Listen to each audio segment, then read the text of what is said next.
call the meeting of the Waxahachie Independent School District Board of Trustees to order. Let the record show that we have 5 trustees in attendance, and this meeting has been duly called, and notice this meeting has been duly posted for time and manner required by law. Our first item on our agenda would be our board workshop, which would be budget workshop number 2. Mr. Calden. Thanks, sir. Good afternoon, board and Dr. Hollingsworth. As just stated, we are here for budget board workshop number 2. I'm going to do things a little bit different this time. I wanted to kind of budget facts. Here we are. Wanted to slow down a little bit and just make sure that we're all on the same page, because I know we have 2 new trustees.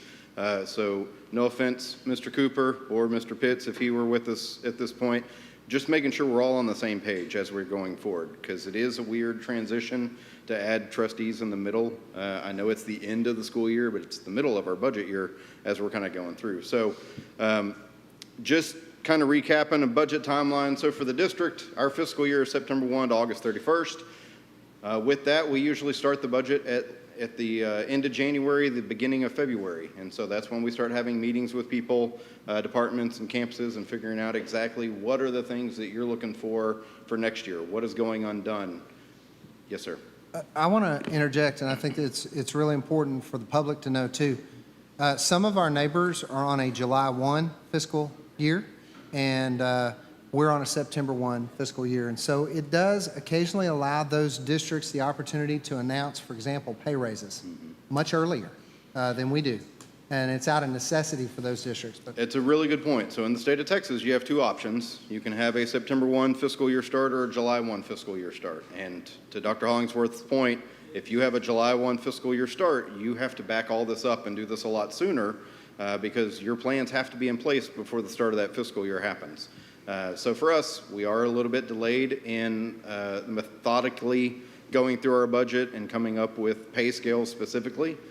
Because those are things we don't want to keep coming back to the board multiple times over. We want to do it once, get it right, and move on, as compared to confusing people with bringing it back time and time again. But that is one significant difference, is that our fiscal year is not the same as with our neighbors. We usually start with budget workshops with you, usually in March, and that's a long meeting, an hour-long meeting where we say, hey, what are your priorities? Board, you drive the things that we do in this district, educating the kids, spending the funds. And so we like to start with you and get your input on what should be our priorities. And then everything has to be wrapped up before the fiscal year starts. So fiscal year start will start September 1.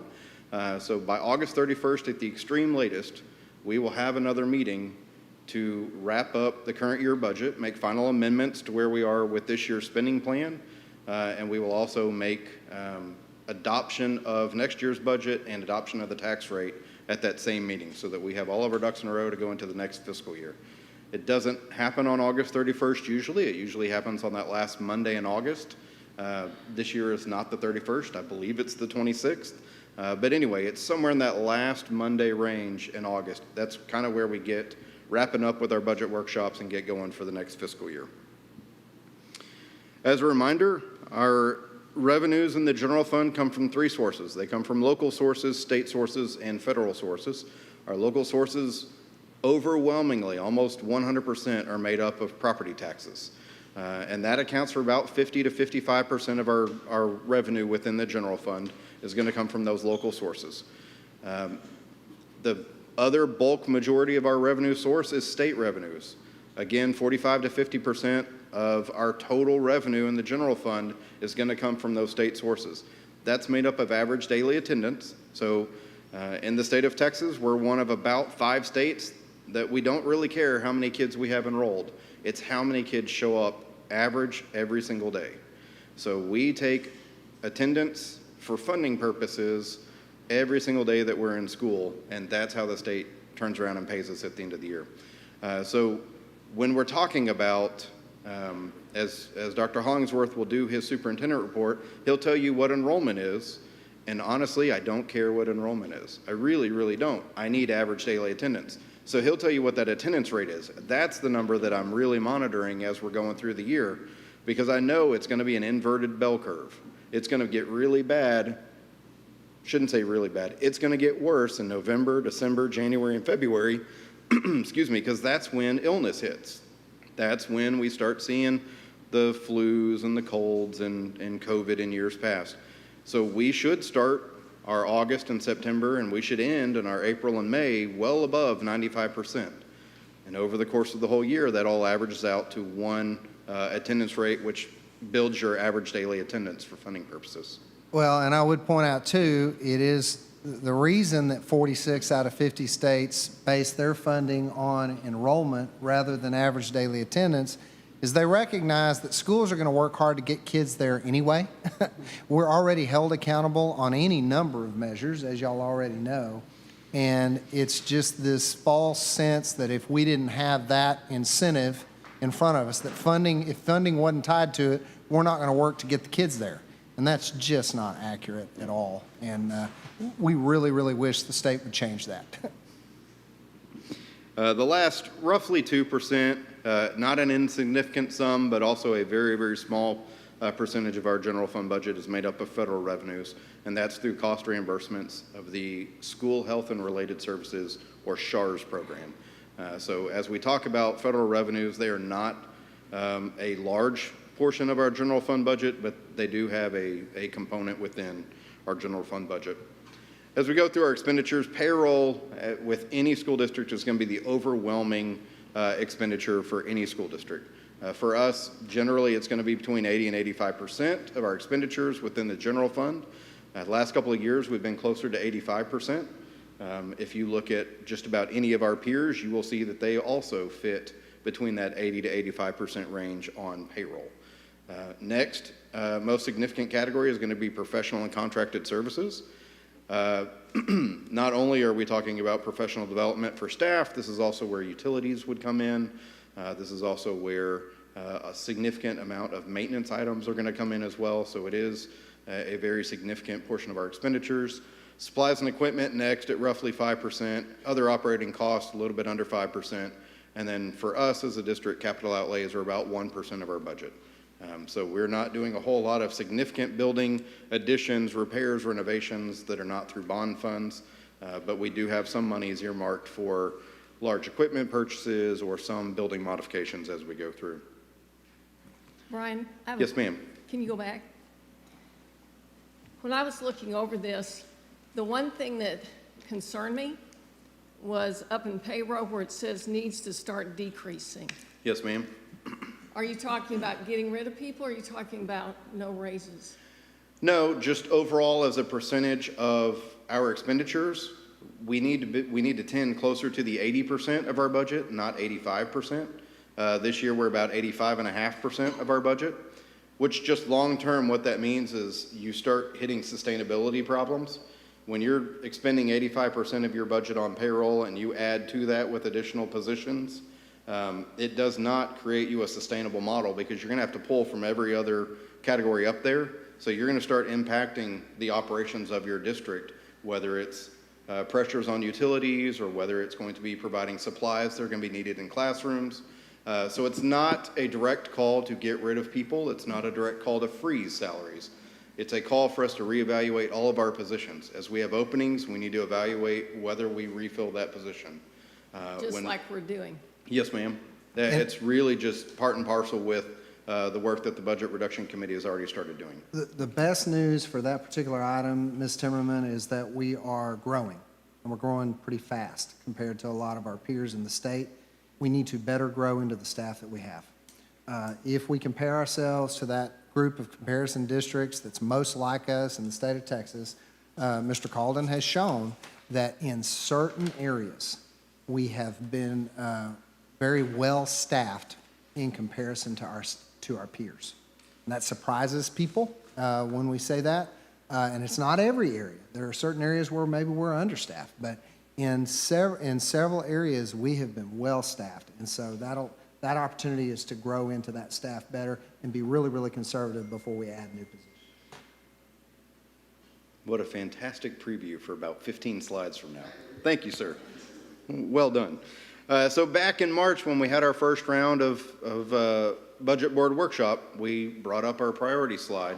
And general consensus from the group was that fund balance, or the addition to fund balance, or the monitoring of fund balance, was our top priority tier 1 item. We do know that we're opening 2 new campuses next year, so we do know we will have some staffing impact with those 2 campuses opening. And then we also know that the ESSER funded programs are going away at the end of this fiscal year that we're in. So there is some consideration for the continuance of ESSER funded programs, specifically mental health programs within our campuses going forward. So those were identified as our tier 1 items. Tier 2 items we really did not spend a whole lot of time on. Tier 2 items are really just some ongoing operational items. So the idea that we are going to continuously refresh our transportation fleet, just because we're adding campuses, and we do have some grant-funded buses coming in, but we are still going to have some buses within our fleet that have reached a significant mile threshold and or age threshold, that we would like to purchase some newer buses to be more operationally sound, more reliable, if you will, going forward. So within our budget, we're not looking to add additional funds for those bus purchases. Those are things that we already have within our budget. And then another significant tier 2 item would be to increase our budget for replacement of one-to-one devices, a one-to-one initiative throughout the district. So it's where we are looking to add devices at, I believe, 2nd and 8th grade every year, to make sure that we're keeping up with growth and make sure students have comparable devices that will work for those grade levels and future grade levels. And then tier 3 items that we've not really spent any time talking about in budget workshops, but items that staff has had conversations about, wish list items that we have not fully explored, because we know this is not the year to implement hardly any of these, if any of these, but items that are on our radar that we want to continue looking into, and when the time is right, to look if we can't employ one of these programs going forward. So those are not items that we'll be bringing to you this year, but items that we're going to keep looking into. Ryan, I'm sorry. Yes, ma'am. Can you remind me, every time I see this, it concerns me that employee compensation isn't one of our priorities. Can you remind me why it isn't? Because I look at this tier 1, I'm thinking, why isn't that on there? Absolutely. So good question. So in years past, in tiers 1 and 2, we've had employee compensation as listed items within that. This year, one reason that it's not on there is because we knew going in that we were going to run about a $4 million deficit this year. And it was not looking rosy for next year, which is why we formed the Budget Reduction Committee to try to reduce some of our planned expenditures so that we could get back to a balanced budget for next year. We know that continuing to spend beyond the revenues that we have coming in is not going to be sustainable for our district long term. We'll see some of those slides coming forward. But knowing full well going in, we can always add, the board could always add a tier 1 or tier 2 item to this list. But just as a district in good financial management practices, I could not put on there a tier 1 item to give staff increases, knowing that we're staring a deficit budget in the face. Ryan, Yes, ma'am. could there be some discussion of like the bonus like we did last year if we're, after school starts, if it, if we're projecting Yes, good? ma'am. Absolutely. So I mean, what you're referring to is last year in our compensation plan as part of our budget adoption. Right. We had a catch-all provision that if attendance is going better, or if the legislature met and gave us some extra funds, if we as a district received a windfall of resources, that we could turn around in the middle of the year and dole that out to staff as an increase. That absolutely will stay in the compensation plan. It'll probably be an unrealistic number because we want it to be a catch-all. We want it to say, hey, as resources are available, we want to be able to reward our staff for being with us and the job well done. And so, yes, ma'am, that we absolutely could keep that in there. and it has to be a budgeted item, if I believe. Yes, ma'am. It needs to be in place before the start of the fiscal year, or we would have to ask for some additional action to make it not a gift of public funds from our staff. So having it in there on the front end solves that problem. Then it's just waiting on the funds to be available to actually implement it. Ryan, also, I know we've discussed, and it still hadn't made the list, a healthcare program, something similar to what Midlothian has, where, that would be something that would affect everybody? Because like reducing employees' costs for TRS healthcare, that will not impact every employee. So, I'd like to see us look into what Midlothian's doing and how they're affording it. I'm glad you bring that up because we did look into it last year. We met with our consultant. If you remember, a couple of years ago, we offered an alternative health insurance program before the state told us through legislative action that you can't do that anymore. So we offered an alternative health insurance program. We went back with the same consultant and said, hey, give me a ballpark cost of running a clinic. And we got the details from Midlothian and said, hey, it would be set up very similar to this. The range was $750,000 to $1 million. And so at that time last year, we determined it was not economically feasible for us to be able to offer that. And again, going into this year, knowing that it was going to be a tight and/or deficit budget, it's still a tier 3 item that we're still looking into. It's just knowing the cost from last year, it wasn't going to be any cheaper this year, and we knew we weren't in a position to elevate that to a tier 2 or a tier 1. And based off feedback from the board in March, that was not a tier 1 item for us to continue exploring. So it's on the list. It's one of the things we would love to end up doing because I believe, to your point, Ms. Kriegel, it would help us with staff attendance. I believe it would help us as a really nice perk to be able to keep and retain staff as we're doing the recruiting side of things, but it just is not a thing that we are financially in the position to do this year. I understand. I just think that for all employees that it would make, more sense maybe than any of the other tier 3. But Ms. Kriegel, we absolutely can consider, if the board so chooses, we could place that as one of our other priorities. We don't have anything listed there. That's something we could put on there just for long-term consideration. Thank you.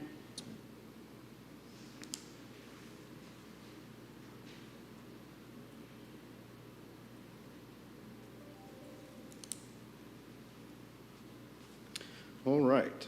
So let's talk about priority 1 item, fund balance. The year that we just completed, the 22-23 fiscal year, we returned fund balance level to the recommended 3 months operating expenditures. This is a TEA recommendation. It's also our benchmark for all of our bond covenants, is to say that we're going to strive to maintain that 3 months of fund balance, or 3 months operating expenses and fund balance. Here to tell you, we had a surplus of $400,000 above that 3-month mark.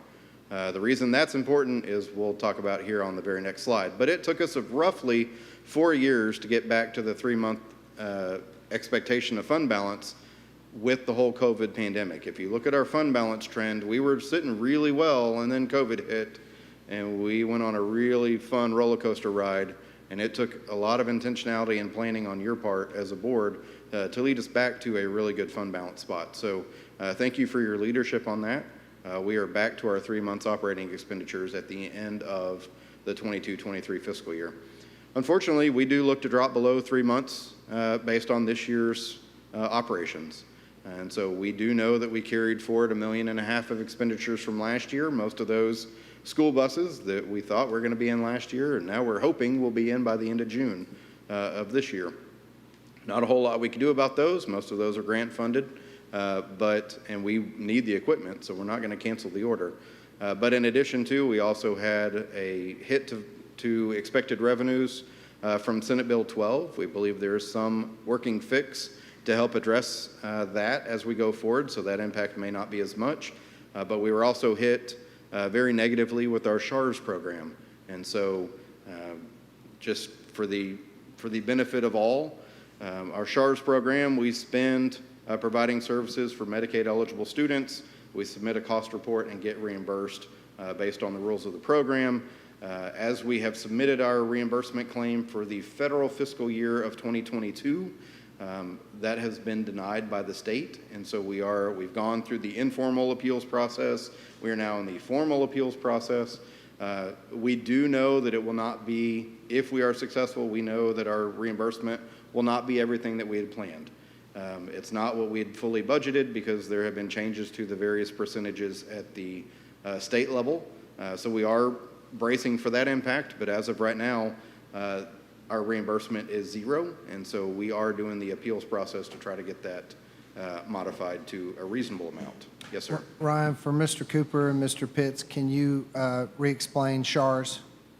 Sure. So for our students who are Medicaid eligible, so they have some significant health concern that requires additional services, it may be anything from an aide who will go one-on-one with them throughout the school day to make sure that they are okay, or it may be an aide who rides the bus with them. There are all kinds of different services that we will provide to students. It may be nursing services, it may be counseling services. If Ms. Heimbuch was with me, I would definitely be punting to a friend at this point. I know it also includes transportation services, just the mere transporting them to and from school back to their house. So all these services get added up into a large pot, and then per the rules of the program, there's a federally determined reimbursement percentage that used to be in the 40%, and now that's part of the thing that changed with this. It's now closer in the 20% range. So you take that percentage, multiply it by your expenditures, and you get some reimbursement amount based off of the cost we incurred providing services for those students. So I'm sure Ms. Heimbuch could give a much more refined and eloquent answer than I could on that, but that's the general idea. Is we're providing services that Medicare would otherwise be providing for these services, or for these students if they weren't with us. So it's just a continuation of those Medicare benefits. And then going forward, with the way the current funding formulas are at the state level, adding to fund balance is going to be extremely difficult as we continue to open new educational campuses going forward. Not opening these campuses, quite frankly, is not that great of an option. The alternative would be to go buy some portable buildings or learning cottages, if you will. It makes it sound cooler if you say learning cottages. We'll go get some learning cottages at the tune of $100,000 a piece that will cost another $1,000 to get off of our campuses when we're all done. So that is not in and of itself a cost-free alternative. But that is one alternative that we could look at going forward, is we could have some learning cities put up on or around our campuses as we continue to expect anywhere from 2 to 6% annual student growth. So I told you earlier we had a $400,000 surplus of fund balance. Yes, ma'am. I'm sorry, I just want to know, how much is the SHARS that we should be getting? We budget about $2.5 million of total SHARS revenue. Realistically, our SHARS reimbursement should be about $2.3 million of that. We get some interim payments in addition to, so total program about 2.5, SHARS cost report reimbursement about 2.3. Okay, thank you. Yes, ma'am. Yes, sir. Real quick, this says likely 4 to 4.5 million for this next year, and you, on that third bullet, you say difficult over the upcoming fiscal years. Could we be looking at a hit like that for the next year plus? So that 4 to 4.5 million is for the current fiscal year that we're in. And so that's going to be an unfortunate confluence of bad events. It's going to be those carried over purchase orders. It's going to be this SHARS reimbursement that at some point that bomb is going to go off. And then Senate Bill 12 really should not be a thing going forward. We should have adjusted to it at the end of this year. So I don't anticipate us having carryover purchase orders. I don't anticipate Senate Bill 12 being an issue for us.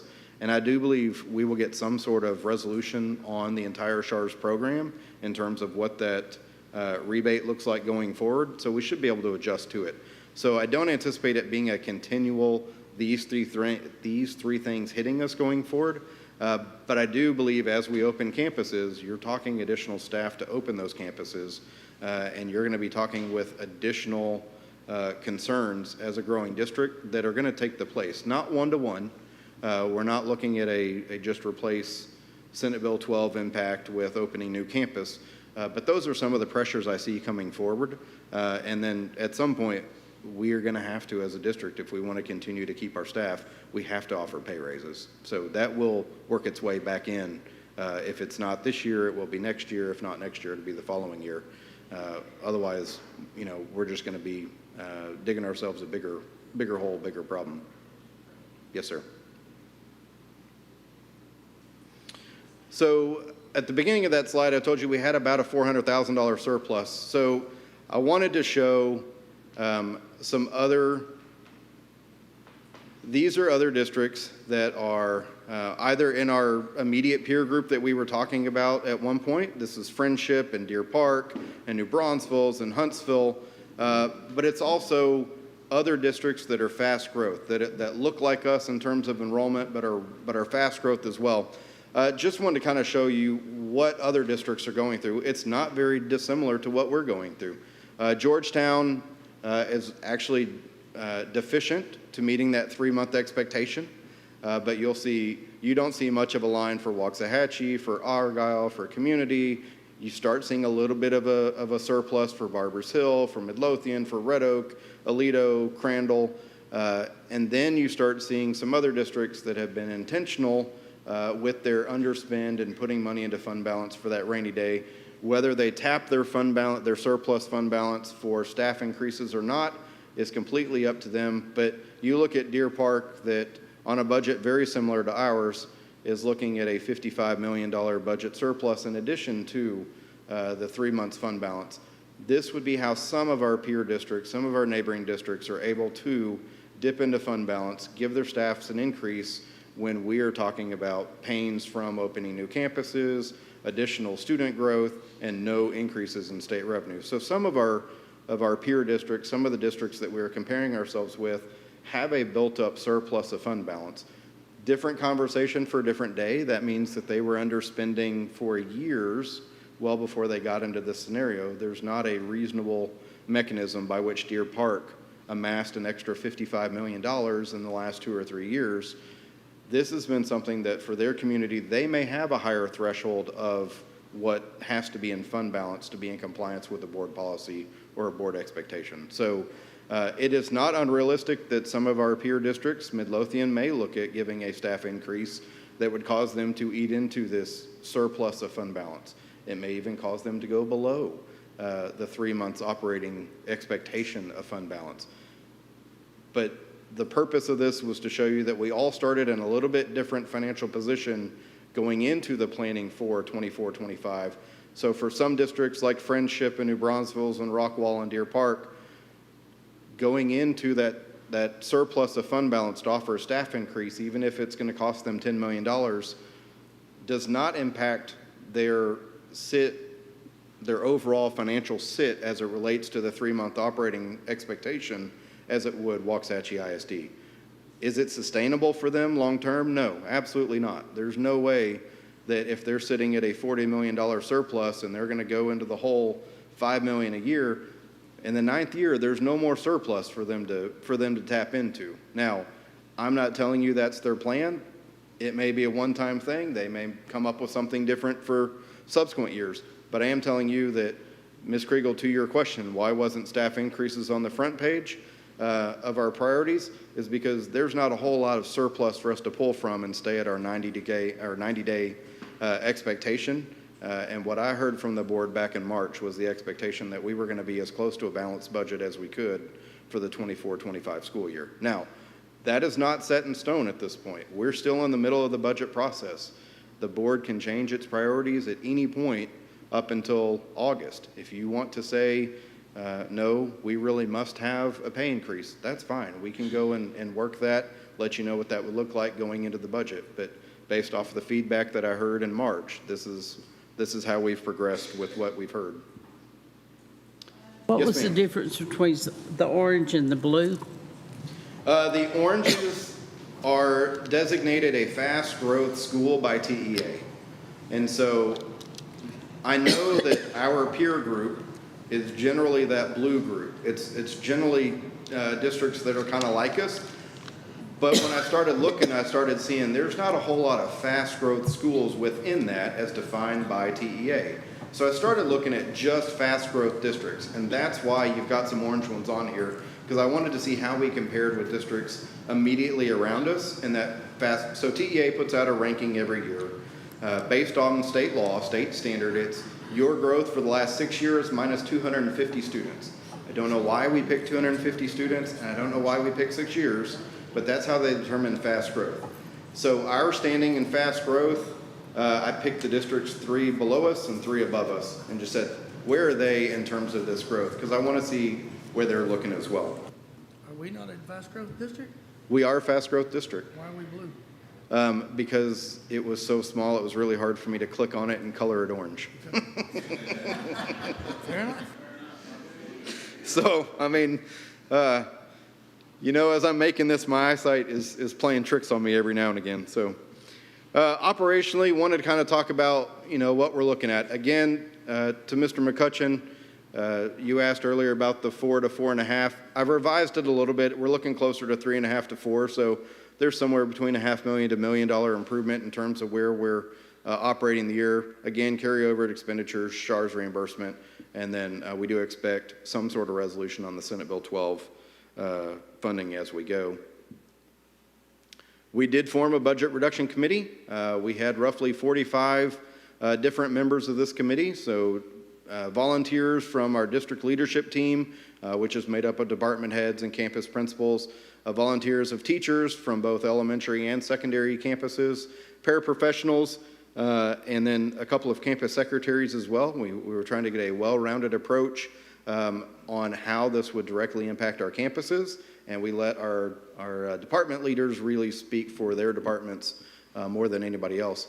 Focus was on discretionary expenditures. When I say discretionary, I mean non-payroll related expenditures. We were really trying to get very lean within our budget without impacting people.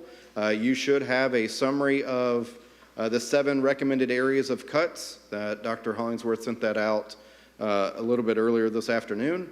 You'll see the top 2 are 10% cuts to our departmental budgets and a 10 to 20% cut at our campus budgets.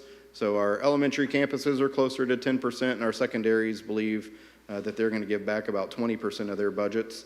You'll also see reduced travel expenditures. So we're going to look at trimming our travel across the district. This is not to say that people are not going to go to professional training and development.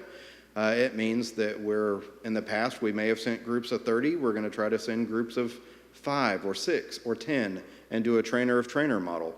It may mean that your CFO does not go to every training that's offered. He may stick to more virtual ones, or he may stick to ones at Region 10 that would cover a more wide array of topics as it relates to school finance. So we're going to try to get a whole lot better on our travel because it'll leave additional funds for other priorities. It also talked about eliminating the staff Christmas party. It also talked about, I'm going off memory, so boy, I'm about to run out of topics real fast. No, you did well. Oh, eliminating surplus or underutilized subscriptions of technology. That one was another significant component. I believe that was about $200,000 or $300,000 of potential savings. What am I leaving out, Meals and sir? snacks at meetings for $80,000. Yes, sir. Reducing, administrative attrition of $250,000, and it led to a subtotal of 1.36. Yes, sir. And then there were 2 areas of increased revenues that the committee recommended. They recommended exploring selling device insurance. So as we have a one-to-one device, so all of our students have devices, we've noticed a significant uptick in those repair costs and replacement costs. So offering a insurance policy on that to help recover some of those costs.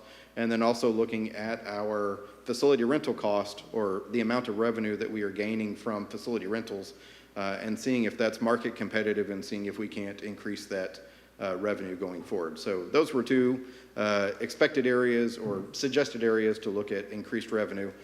So total budget impact to the positive of about $1.5 million overall. So this is, with these recommendations from the Budget Reduction Committee, we are starting right now. It is our expectation that we're starting with a balanced budget going forward for next year. So this was good information to help us get there, and we have commitment and input from various leaders and various campus personnel. So we feel like we're starting in a good spot to make good sound financial decisions going forward. As far as the line item for administrative attrition, Yes, sir. That number looks pretty low. Okay. Based on 2 retirements that I know of, another one of our administrators who's relocating, I believe there was another mid-level administrator that was reassigned mid-year that I believe that's will not be with us next year. In addition to another unfilled position at curriculum, I think. That number that I come up with my head is significantly larger than this number right here. Am I missing something? No, sir. The reason you're seeing it listed at the number that you see it listed is we're taking a conservative approach with it, making sure that there's none of those positions that we would need to fill for any reason in the course and scope of the year.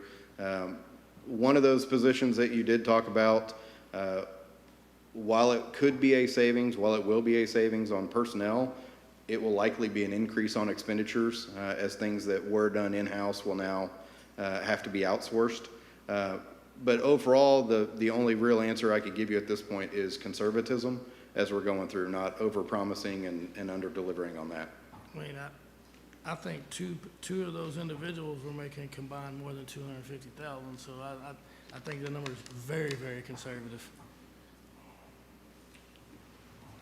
You're correct, and on one of those that we just now have information about a resignation, we just didn't include that yet. And so we'll give you an update as we get a more solid number, but we did err on the conservative side, you know. So just to be quite honest, we didn't include Lee's in there yet. I mean, that was one of them that we just said, let's hold. So I think we can get closer, but I also would say too that with that departure, for example, we want to make sure that we don't knee-jerk too quickly and just say, hey, we're going to absorb all of those responsibilities across existing positions. We may have to do a little bit of adjusting, but that was just an early read, and we erred on the conservative side. Okay, I'd like to say, okay, we're talking about no staff salary increase. We're talking about basically nothing for the teachers or staff, all the staff. I would say $10,000 for the Christmas party. That's the one thing that I can see that they have to look forward to. You know, so anyway, I just think that that's pretty cheap for the opportunity for all of our staff to have a good time. And so, anyway. I know staff raises are going to be the topic of discussion. And if I remember back in March, the number was for every 1% increase we give across the board, it costs us approximately $900,000, give or Yes, take sir. a little bit. Is that correct? Yes, sir. Okay. 1% across for all staff would be about $900,000. Okay. And that would be inclusive of the benefits associated with that 1%. You say 900,000? Yes, ma'am. Now, it is, again, that's a little conservative as well. So there's a little play in that. Okay. But that's a good, safe number and for us to roll with. Every 1%, roughly 900,000. Okay.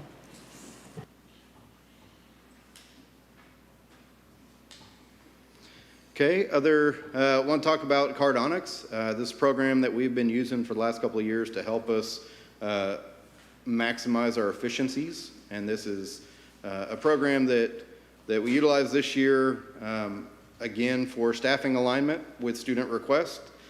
So 16 and a half positions at campuses were identified through Cardonics as not needing to be filled to still stay within the expectations of class limits of 28, average classes of roughly 25 going forward. So some of these are carried as contingent positions through next year to make sure that, so right now as we go into any year, our best guess is demographically. We ask the demographer to give us an idea of what does student enrollment look like? And generally your first graders are going to roll to second, et cetera, et cetera.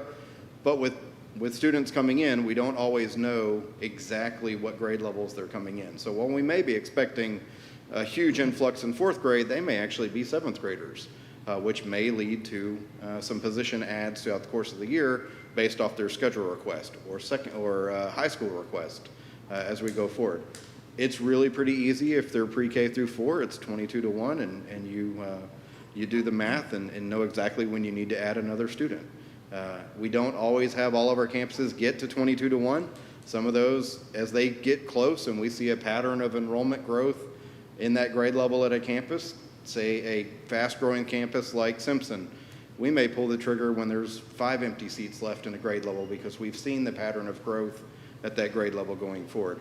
At other campuses, if you have not seen a pattern of growth, or you've seen a pattern of 5 open seats at the beginning of school, will be 4 open seats at the end of the school year, we may not pull the trigger until we get closer to 3 or 2 open seats in that grade level. So there's continual evaluation that is done throughout the early part of the fall semester, and then as needed from there forward. But for this fiscal year that we're in, 16.5 positions were identified. For next year, we have identified an additional 17 3/4 positions that would not need to be filled within the Cardonic system to get us going forward. So some of those positions we are repurposing. So some of those were intentional under ads for the opening of Jimmy Ray and for the open of Wildman Steam. So we are carrying about 350,000 of positions that will not be refilled. Majority of those, like I say, were already repurposed through the additions at Jimmy Ray or Wildman. Well, and just as a note to the board, last year, we were able to do about almost $1 million in terms of cost avoidance through Cardonics and cutting positions. So, Yes, sir. So that's 17.5 positions on top of the 16.5, or is that just this year?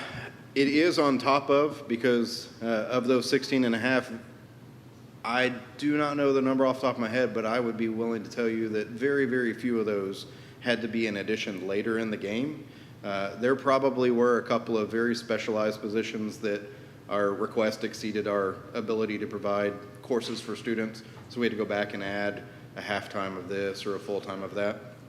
But most of those are in addition to 16.5 one year, 17.5 the next year, so you're looking at roughly 34. Yes, sir. So, and to Ms. Timmerman, that's kind of, when we're talking about reducing that payroll expenditure from 85+%, it's through these kind of means of going, okay, we know we're going to have employee attrition. Let's critically look at what positions we need to replace it with, not just filling this position left, I have to fill it with the same. That may not be the need. We may need to fill it with a different type of position. So going through those means without actually losing employees, but repurposing them for other purposes and not necessarily rushing to create a new FTE is how we would go about evaluating those and getting that payroll percentage down from 85% to something more long-term manageable. And then wanted to kind of show you, I started looking at, as I was looking through all of that operational information, I started saying, well, how do we compare with our peer group on expenditures of functions? So everybody's audit reports are posted online. TEA has a really quick way to go and find them. So I started looking at our general fund expenditures by function as a percent of our total expenditures and comparing us to our peer group districts. And so I fully understand our kids are not like their kids. Our kids have different needs and different expectations and different staffing requirements than other districts' kids would. But I thought it was extremely interesting to see where we compare to the average. So the average of expenditures for instruction purposes in this peer group is 52.15%. Our expenditures for instructional purposes are 59.6%. So there's a delta. We're approximately 7% above the average of this peer group. I'm not going to tell you that every single district would receive an A and an A through F rating in this group. Some of them, Friendship would be an A, at least they were the last time we had A through F. Other districts, Huntsville, I believe, was a C the last time we had A through F. Regardless of the A through F rating, it's interesting to see our expenditure spend relative to other districts. So a majority of the districts have instruction as their highest expenditure in relative to all expenditures in the general fund. We fall in the same boat. We are a little bit higher than the average, but we are north of 59% of our expenditures go towards instruction, which is what you would expect in a school. You would expect, I don't know how Georgetown does it at 42% related to instruction, but That would be a concerning outlier if we were at 42% and everybody else is north of 52. So I wanted to make you aware that it looks like we're spending our money on the things we're supposed to be spending our money on, instruction. The next group to look at is instructional leadership. With instruction, you have to have leaders of instruction as well. The peer group average is 1.67%. Ours is 2.4%, a little bit higher than the peer average. But we're not talking 7% like we were in basic instruction. We're not the leader. Friendship's over 3%. We're not the low mark. Deer Park is about 0.9% of their total expenditure spent on instructional leadership. Some of this would be with the way districts set themselves up. Some may not have assistant superintendents. Some of them may have a more robust curriculum department. Some of them may not have a curriculum department at all. They may have instructional coaches on campus. Those instructional coaches might be a Function 11 expense as compared to an instructional leadership position. So I wouldn't glean a whole lot of differentiation between them, but it's good to know that we are above average as it relates to our spend on instructional leadership. Is that 2023, 2024 data? No, sir, this is 22-23. These are the most recent audit reports that are available on the TEA website. So I'm going to kind of ask a loaded question then. Okay? If we're above expenditure, above percentage of expenditures, shouldn't we be above in student performance? It's a good Are question. we getting bang for the money we're spending? I'm going to have to You don't have defer. to answer that question. I'm going to have to defer because that's out of my scope of expertise. One thing I'm noticing, though, our peer group is from around the state, and there's nothing in the DFW, correct me if I'm wrong, in this peer group. Yes, ma'am. So, it's kind of the area that we live with. We have to compete with Dallas and Mansfield and everybody for teachers, so. Yes, ma'am. And for principals So and this for peer everybody. group was derived a couple of years ago off of TA data. So it's groups that are not considered urban. They're considered suburban, like Waxahachie. They're groups that are within roughly 10 percentage points of our economically disadvantaged number. So I really didn't want to go pick on a district that, let's say Carroll ISD. We could say, man, enrollment-wise, we're pretty close, but our student population makeup is night and day different. So that would not be a fair comparison. But this group generally looks like us from different parts of the state. So to your point, they absolutely are not all DFW districts. In fact, to your point, none of them are DFW districts, but they are all non-urban, non-rural districts with roughly 45 to 50% economically disadvantaged populations. Yes, ma'am. The next group is school leadership, and you'll see that our group, we're still within 1 percentage point of the average.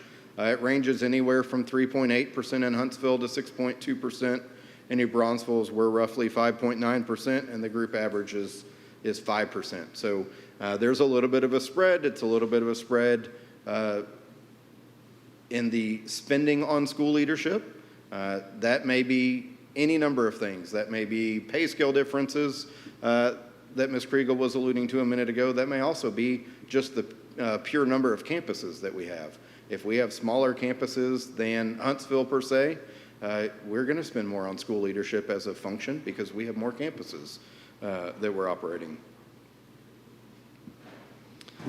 The next group was counseling. So as I was doing this analysis, I picked on variances of $500,000 or more. So positive or negative variances of $500,000. We're not going to go through every functional expense.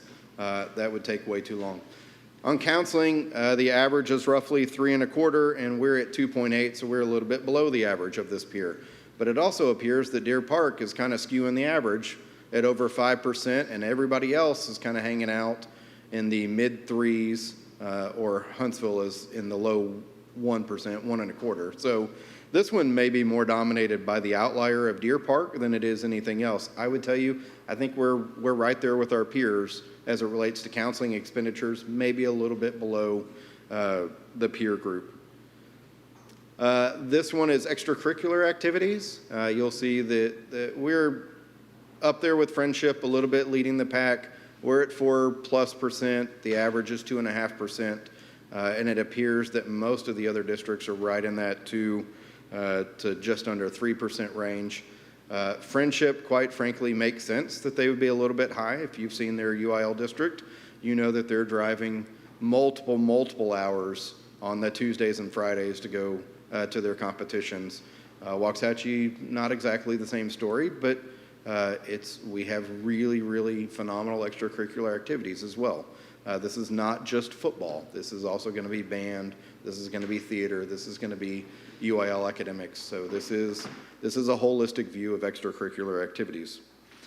One group that I assumed that people might paint our spend and overspend on would be administration. So I wanted to show you the variance here is not $500,000, but we are right in the ballpark, 0.25% with our peers as it relates to total spending on administration. If you do the rough math, we're about $200,000 more than the average, but again, that does not take into account geographic area. It does not take into account some of those other factors that may play in, but we're right in the range on administration. Same general thing with maintenance and operations. We're in the area code. We're about 1 3/4 or 2% behind the average in terms of spending on maintenance and operations. I would tell you that means we're deferring more maintenance than we are performing as it relates to some of our peers. That's an acceptable strategy, but one that's going to come to bear fruit at some point, either through a bond that we have to go do a bunch of deferred maintenance on, or we'll have to increase our expenditure spend on maintenance and operations going forward to catch up on that deferred maintenance. But we're in the ballpark. We're not wildly above, and we're definitely not the lowest in terms of our expenditures on maintenance and operations. And then the last group we'll look at is security. Our delta to the peer average is about 1.2%. Peer average is about 1%. We're a little over 2%, so we're roughly double the peer. Again, different districts are going to have different setups. Some of these may have a police department. Some of them may have an SRO arrangement that is more favorable than our terms. We do not have bad terms at all with our SRO agreement, but this is a small percentage of expenditures. There is a little bit of a delta, of a gap between us and the average. Just wanted to show that to you because, again, we're looking at all of them with a gap of $500,000 more. Yes, ma'am. I just want to point out, Lee, what year was this? This is 22-23. Okay, so that's before the marshal and the required gun Yes, on ma'am. every campus rule, so probably theirs have all exceeded. Yeah, it'd be interesting to see what this would do with this year's data when it comes to fruition. So we can definitely run it again for you for next year as we're doing the budget workshops, but this is the information we had at the time. Things that we're looking at for next year, we know we have to staff Jimmy Ray. We're projecting 63 total staff persons. 52 will be through some created positions. You've seen those lists, you've seen those positions. 9 of them movement within the district as we realign with rezoning. Expected campus enrollment of right at 400 kids. So that'll give them plenty of room to grow into. Campus maximum about 800 students. So they will have some room to grow. And if you look at the demographic report, most recent one at least, they're going to enjoy about 3 years, and then they're going to start getting really cozy in that campus. And so if the Myrtle Creek development behind Saddlebrook takes off faster than demographic projections, they may be bumping elbows in 2 years instead of 3 years. Effective rezoning, so we were able to identify 10 to 15 elementary teaching positions that we were able to move within the district instead of just creating additional FTEs. A host of those went to Jimmy Ray. Some of those were able to be repurposed between other campuses. We are looking to move the portable buildings from Simpson to Waxahachie High School. Mr. Reeves tells me that's on the books for the first week of July. We are working with Encore right now to make sure we have power set up at WHS and make sure that we can get power disconnected at Simpson to safely move those buildings. And then, as effective rezoning, our elementary campus enrollment should be able to more long-term handle the growth that we're projecting at each campus. We are still going to have problems long-term at Jimmy Ray. We know we will have to rezone that campus again. And I know it sounds weird that I'm telling you that the brand-new campus is going to have long-term problems. But if you look at the number of vacant or planned future lots in that neighborhood, it only stands to reason that we're going to have to rezone that campus at some point going forward. I'm thinking probably 4 or 5 years, maybe even longer than that, just depending on where the next elementary goes and how that zone looks. But Jimmy Ray is not going to be a final zone when it opens. Shackelford has plenty of growth room still within it. Soto Simpson and Wedgeworth we know is unsustainable, as there's 2,000 planned homes in that zone, and they're already running north of 600 kids on that campus. So we know that those are the big four that we're going to have to keep looking at going forward. That's where the current growth is hitting in those zones. So we'll look at our next rezoning with Frankie Lugette. We know that we'll have to address those campuses specifically with our zones. Yes, ma'am. Okay, so we're removing the portables from Simpson. Weren't they used for 5th grade or for something this year? Or are we Third looking grade, I to? believe. Or They for were the- used for 3rd grade. Okay, so are the enrollment supposed to go down that much that we can? Yes, ma'am. We are projecting the enrollment to drop about 80 students. Okay, So it went from roughly, it's 705, 710-ish at the moment, or at the end of the school year. We're projecting about 620 to 625 to start next year. And as we go through the year, we may have to close that campus to new enrollments because we don't have anywhere else to put kids over there. We won't have any portables to the rescue at that point. We anticipate also the opening of Wildman STEAM Academy, while it won't help us in the 24-25 school year, opening into the 25-26 school year, that should provide us relief on all of our campuses because there'll be more opportunities for kids to be able to opt in over there. Yes, sir. To your point, there will be about 350 additional seats at a wildly popular campus or program that we ought to be able to have some relief in student enrollment at every existing campus when the Wildman campus expands for the 25-26 school year.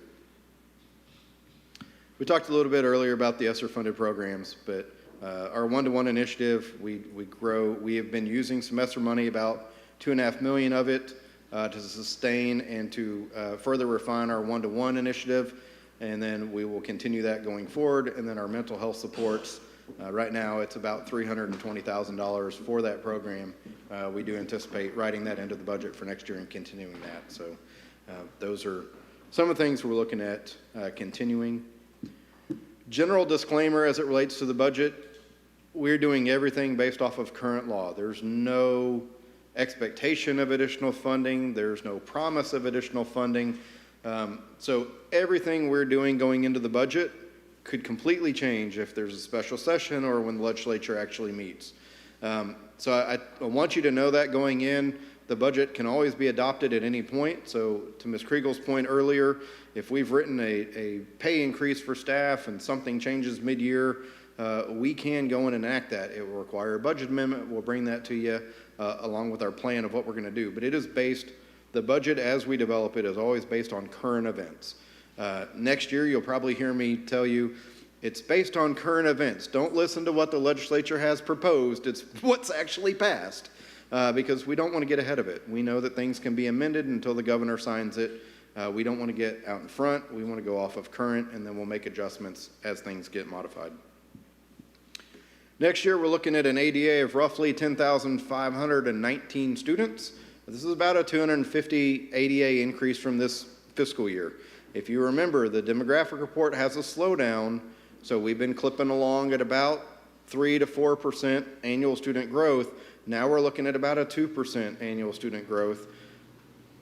As we were going through COVID, we ate up all of our inventory as it relates to new houses. So we have infrastructure in place, we have roads in place.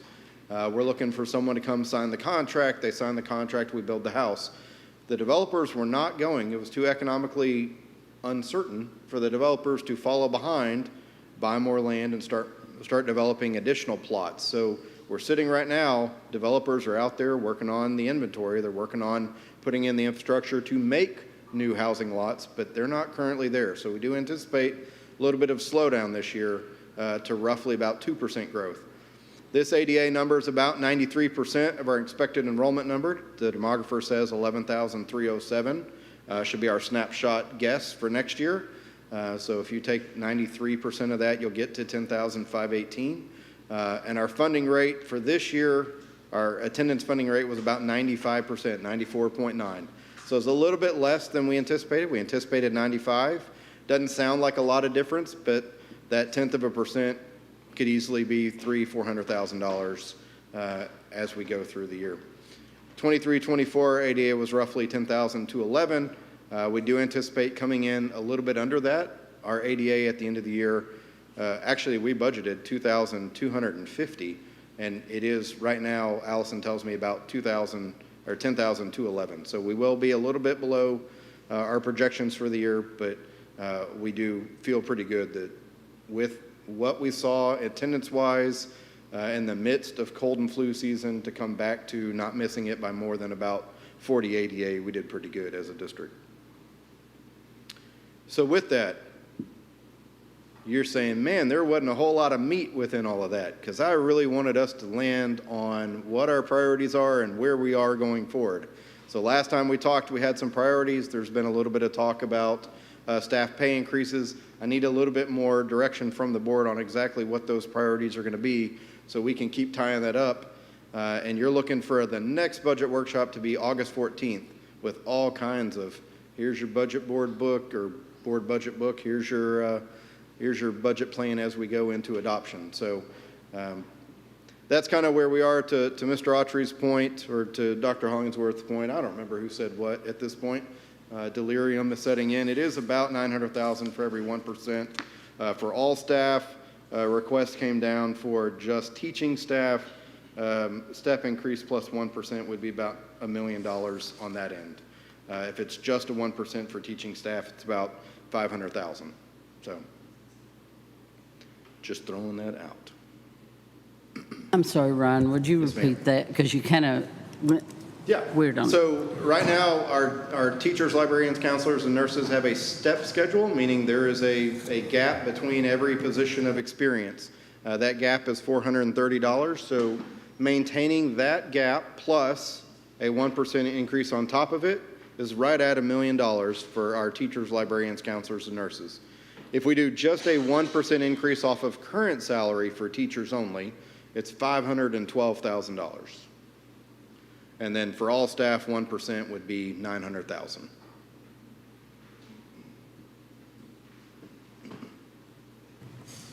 Any other questions? Mr. Caldwell, Yes, when was sir. the last time we did a teacher increase? That you're aware of? This year, I believe all of our staff got a 2% this year. If I'm not mistaken, we've done one every year for the past 5 years? I think you are absolutely right. I don't remember a year in the 10 that we didn't do an increase for some staff. There might, yes, I think there is a year in there somewhere where we were looking at teachers got a big increase one year because of legislative action, maybe 2020. Correct. And then 21, I don't know that they got a significant increase, if anything more than a step increase, but they still would have gotten a step increase. But that would be the only caveat within that is in 2019, when House Bill 3 came out, there was a lot of additional money that came down for schools with the requirement that 30% of it had to go directly to teacher salary. So it was a $5,000 increase, I believe, that year in teacher pay. And then next year, it may have only been a step increase. But to your point, we've been very diligent about doing whole staff increases where we can, and especially loving on our teachers where we're able to as well. Mr. Pitts, anytime we had an increase in state funding, I think we did a really good job of allocating the maximum amount that we possibly could to staff raises in the previous 5 years or so that I can remember. Good to hear. Thank you. And what percent did we give? What percentage did we give of an increase? In which year? this past year? This past year, I believe all staff got 2% this past year. 2%. And we did the mid-year bonus. Yes, sir. Yep. And when we talk about the increases, we don't generally include that mid-year amount within that. That's not a promise, yeah. Okay, yes, sir. Anyone else? Thank you very much. Thank you, sir. Okay, at this time, the board will convene in a closed session according to section 551.001 et sec of the Texas Government Code. It is now 5:05.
Okay, it is now 6:54.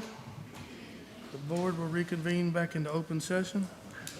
First item will be our invocation given by Mr. Cooper and our pledges by Stephen Burkhalter, Waxahachie shooting team, who just come off finishing 5th at the state. Mr. Cooper?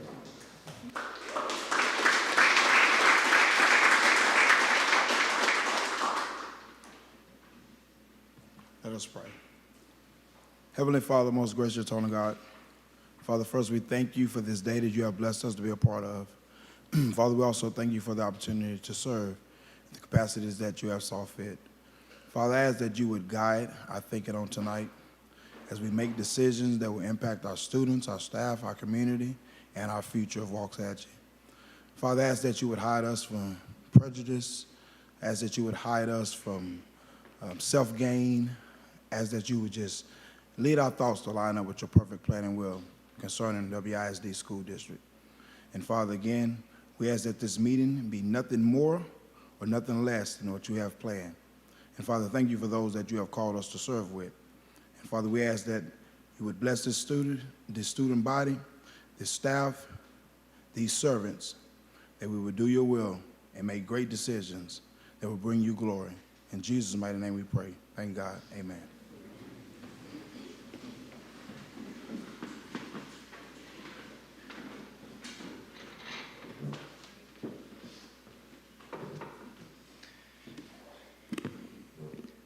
Please stand for the pledges.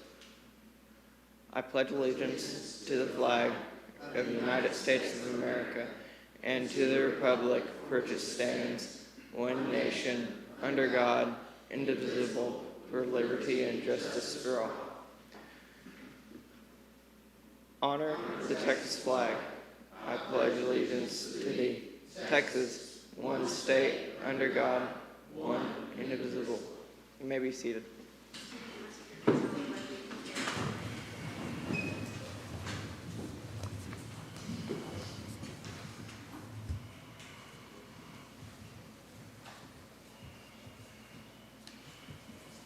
Good job, Stephen.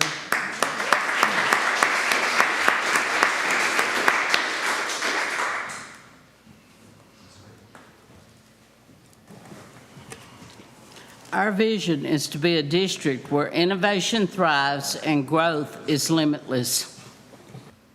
We value choices because they make us unique and are critical to learning. We value a collaborative culture that honors and supports all who positively impact the lives of our students.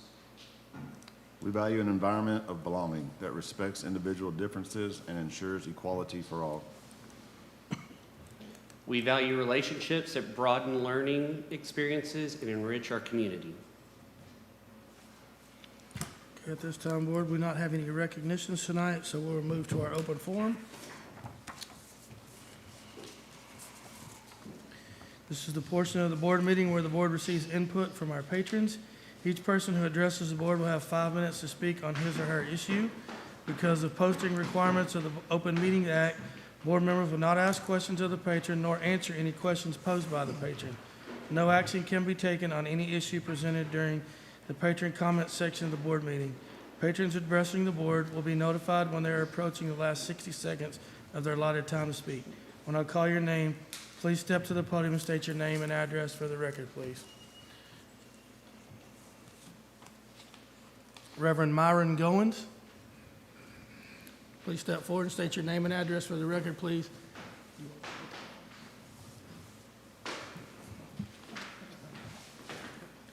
Mr. I will let you know when you have approximately 30 seconds remaining. Yes, sir. My name is Reverend Myron Goins, 420 Haven Road, Waxahachie, Texas, 75165. I come before this body this evening. I came before this body, well, let me just tell you who I am too. Some of you may know me because I'm pretty well embedded into our community. I'm a pastor, advocate, educator, also a decorated veteran. But I come to you this evening because 4 years ago, some of you may not have been at this table, at this seat, and I challenged the board at that time about diversity not only to our teachers, but a representation of those who we serve in our school district. And what brings to mind is that ever since, I've been in the district, and I've heard the vision statement said over and over and over. Our vision is to be a district where innovation thrives, growth is limitless. We have choices because they make us unique and critical to learning. But once again, I come and where is the uniqueness? Because still in our schools, in our classrooms, those educators still doesn't look like me. And so where's the uniqueness at? Because when I hear uniqueness, I think about uniqueness, is that we represent not every, but try to be a representation of what we have in our schools. For example, I would challenge and hopefully that I can receive a response, not this evening, but I request response to the things that I bring to light. I talk about us when it comes to recruiting teachers that are black and brown. Our school, when I listen to the data analysts talk about how that our school district is comparable, she gave statistics about how that our district is one of the top 3 districts comparable to other districts like us with other schools, and yet African American kids are the highest that's in our ISS system within our schools. That bothered me when I heard that. I pledged 4 years ago that I would try to make a difference in our school district. When I went and talked to the last superintendent, I said I would be a part of the solution and not just bring a problem. And yet it seemed like that issue still went on deaf ears, because once again, 4 years later, we still don't look like we should. And so I did my part and spent 4 years in the system trying to teach our students, trying to encourage them, trying to let them know they can be all they can be, because that's what I was taught in the Army. But yet still, we have made no type of concession. We haven't tried to bring diversity to our teachers to understand cultural differences. And so when do we make that change? It bothers me that like I say, I spent 4 years, and that how is it that children and like I say, and I've visited other campuses, but it concerns me when black children who can go from kindergarten to make it to the 6th grade, and they cannot read. And they don't have any other type of academic challenges. How is that happening in our district? I've been on other campuses, and even in prior boards members, I never saw any of you in the campuses. So how do we know how to fix things if we're not even on the campuses to see what's going on? 30 seconds.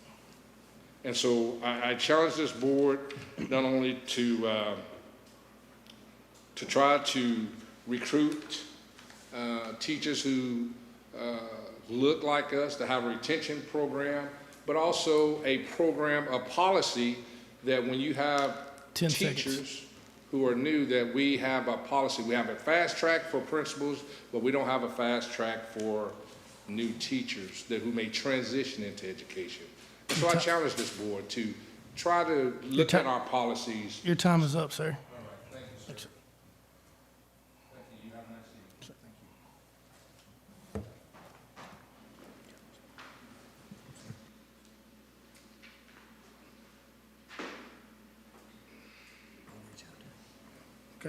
evening. Okay. Next item on our agenda, everybody reports, will be Report A, Superintendent's Report. Dr. Hollingsworth. Thank you, Mr. President, and my clicker is not playing nice.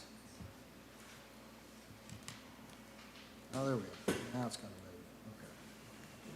All right, as I do each month, I bring to you the end of the school year report on our monthly enrollment and ADA.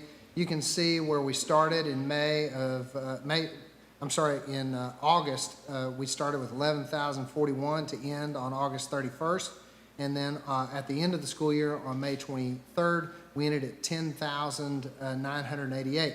I would point out that is the reflection of quite a lot of students graduating too early prior to the end of the school year. And so that may look like that our decline is a little greater than what actually has taken place. But we did a really good job at High School of Choice and in our LEAD program at WHS, getting several kids across the stage prior to the end of the school year. I wanted to let you know and let the community know that when we bring on new trustees, we do have a required new trustee orientation where we orient our new board members to the school district. That took place on Monday, May 20th. It was an entire morning from 8 o'clock in the morning until noon.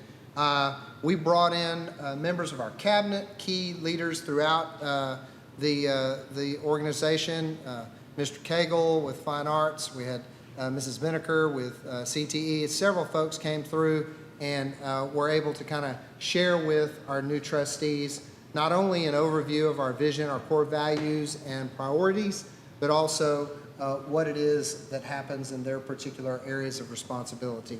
We also go over the roles and responsibility of what it means to be a trustee in Texas.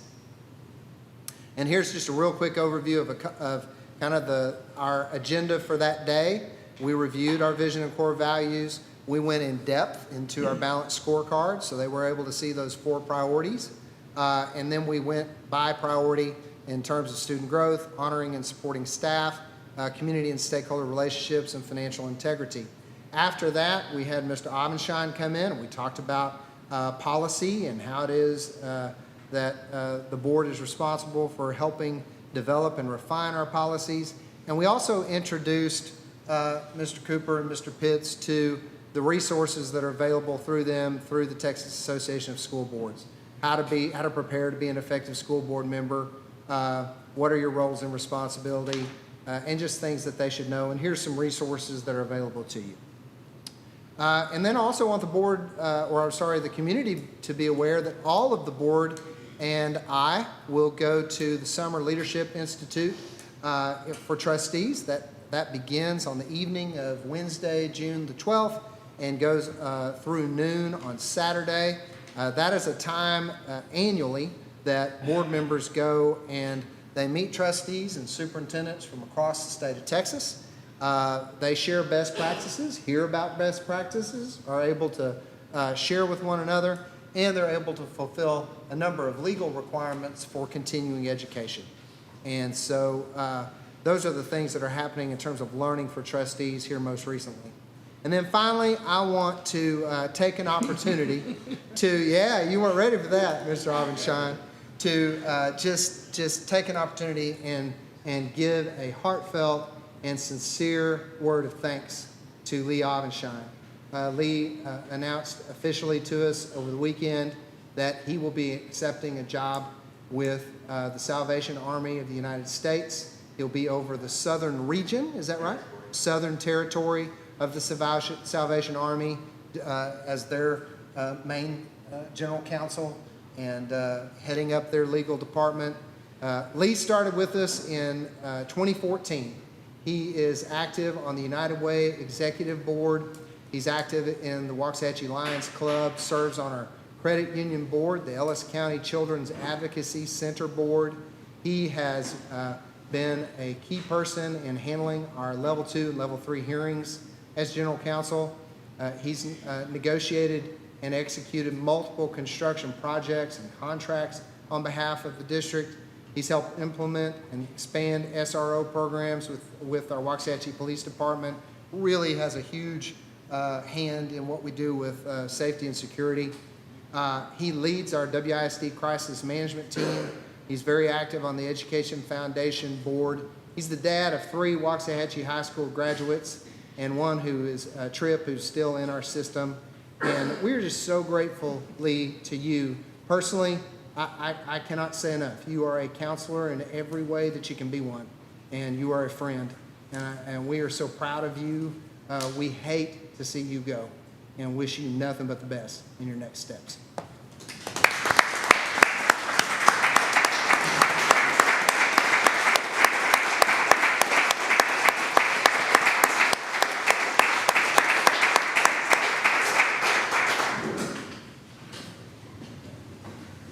Thank you, Mr. Alvin. Okay, our next report would be our informational bond 2023 construction update. Mr. Mott. Good evening, Board. Dr. Hollingsworth. I'm here to give you the Bond 2023 construction update tonight. Talk about Jimmy Ray. The building is 80% complete. It will be completed on time. Landscaping and irrigation is slightly behind for where we should be right now due to the rain and the muddiness over there. They do feel as if we were working on it right now, they'd say that all the landscaping will not be complete by the time we open the building. It's mainly going to be stuff on the edges, but they don't know. They may be able to get it done. It just depends on exactly what's fixing to happen in the next couple of months. But that'd be the only thing. They'll have the islands, they'll have those kind of things and stuff up next to the building. It'll only be probably down the side next to it. We'll have all the fencing in, those kind of things to keep the kids all safe and those kind of things, but we may have a few issues like that, just on that. I do want to say, I usually tell you we're on budget, and we still are on budget, and actually we've been under budget for most of this project, and currently we're running about 1.3 under budget on this project. We're going to go over some pictures here. There's your picture from May 2nd on the left, and there's your picture right now for June 4th. Don't see a lot of difference in those pictures. Again, you're going to start, once we start putting sod and all that from where we're at right now is when you're going to start seeing some things there and clean up a lot of the issues around the edges.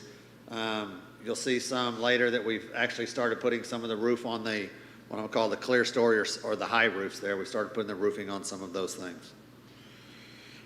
So you can see there, I'm going to tell you the metal roofing is going on all the raised roofs. Currently we have 9 rooms. Flooring is completed in 9 of the rooms. That's going to really ramp up probably Wednesday. We're doing some moisture testing throughout the building because we finally got all the building totally 100% closed in.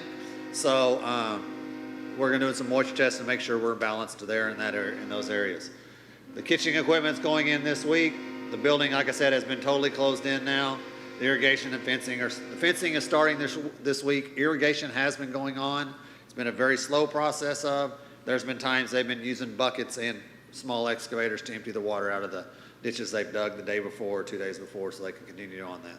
So it's been a muddy mess for the irrigation, but they're really trying to, looks like the weather's going to start cooperating with them, so they're really going to be able to start really working hard on that. Those 2 rooms you see there, that's a typical classroom setup. You can see the differences in the floor.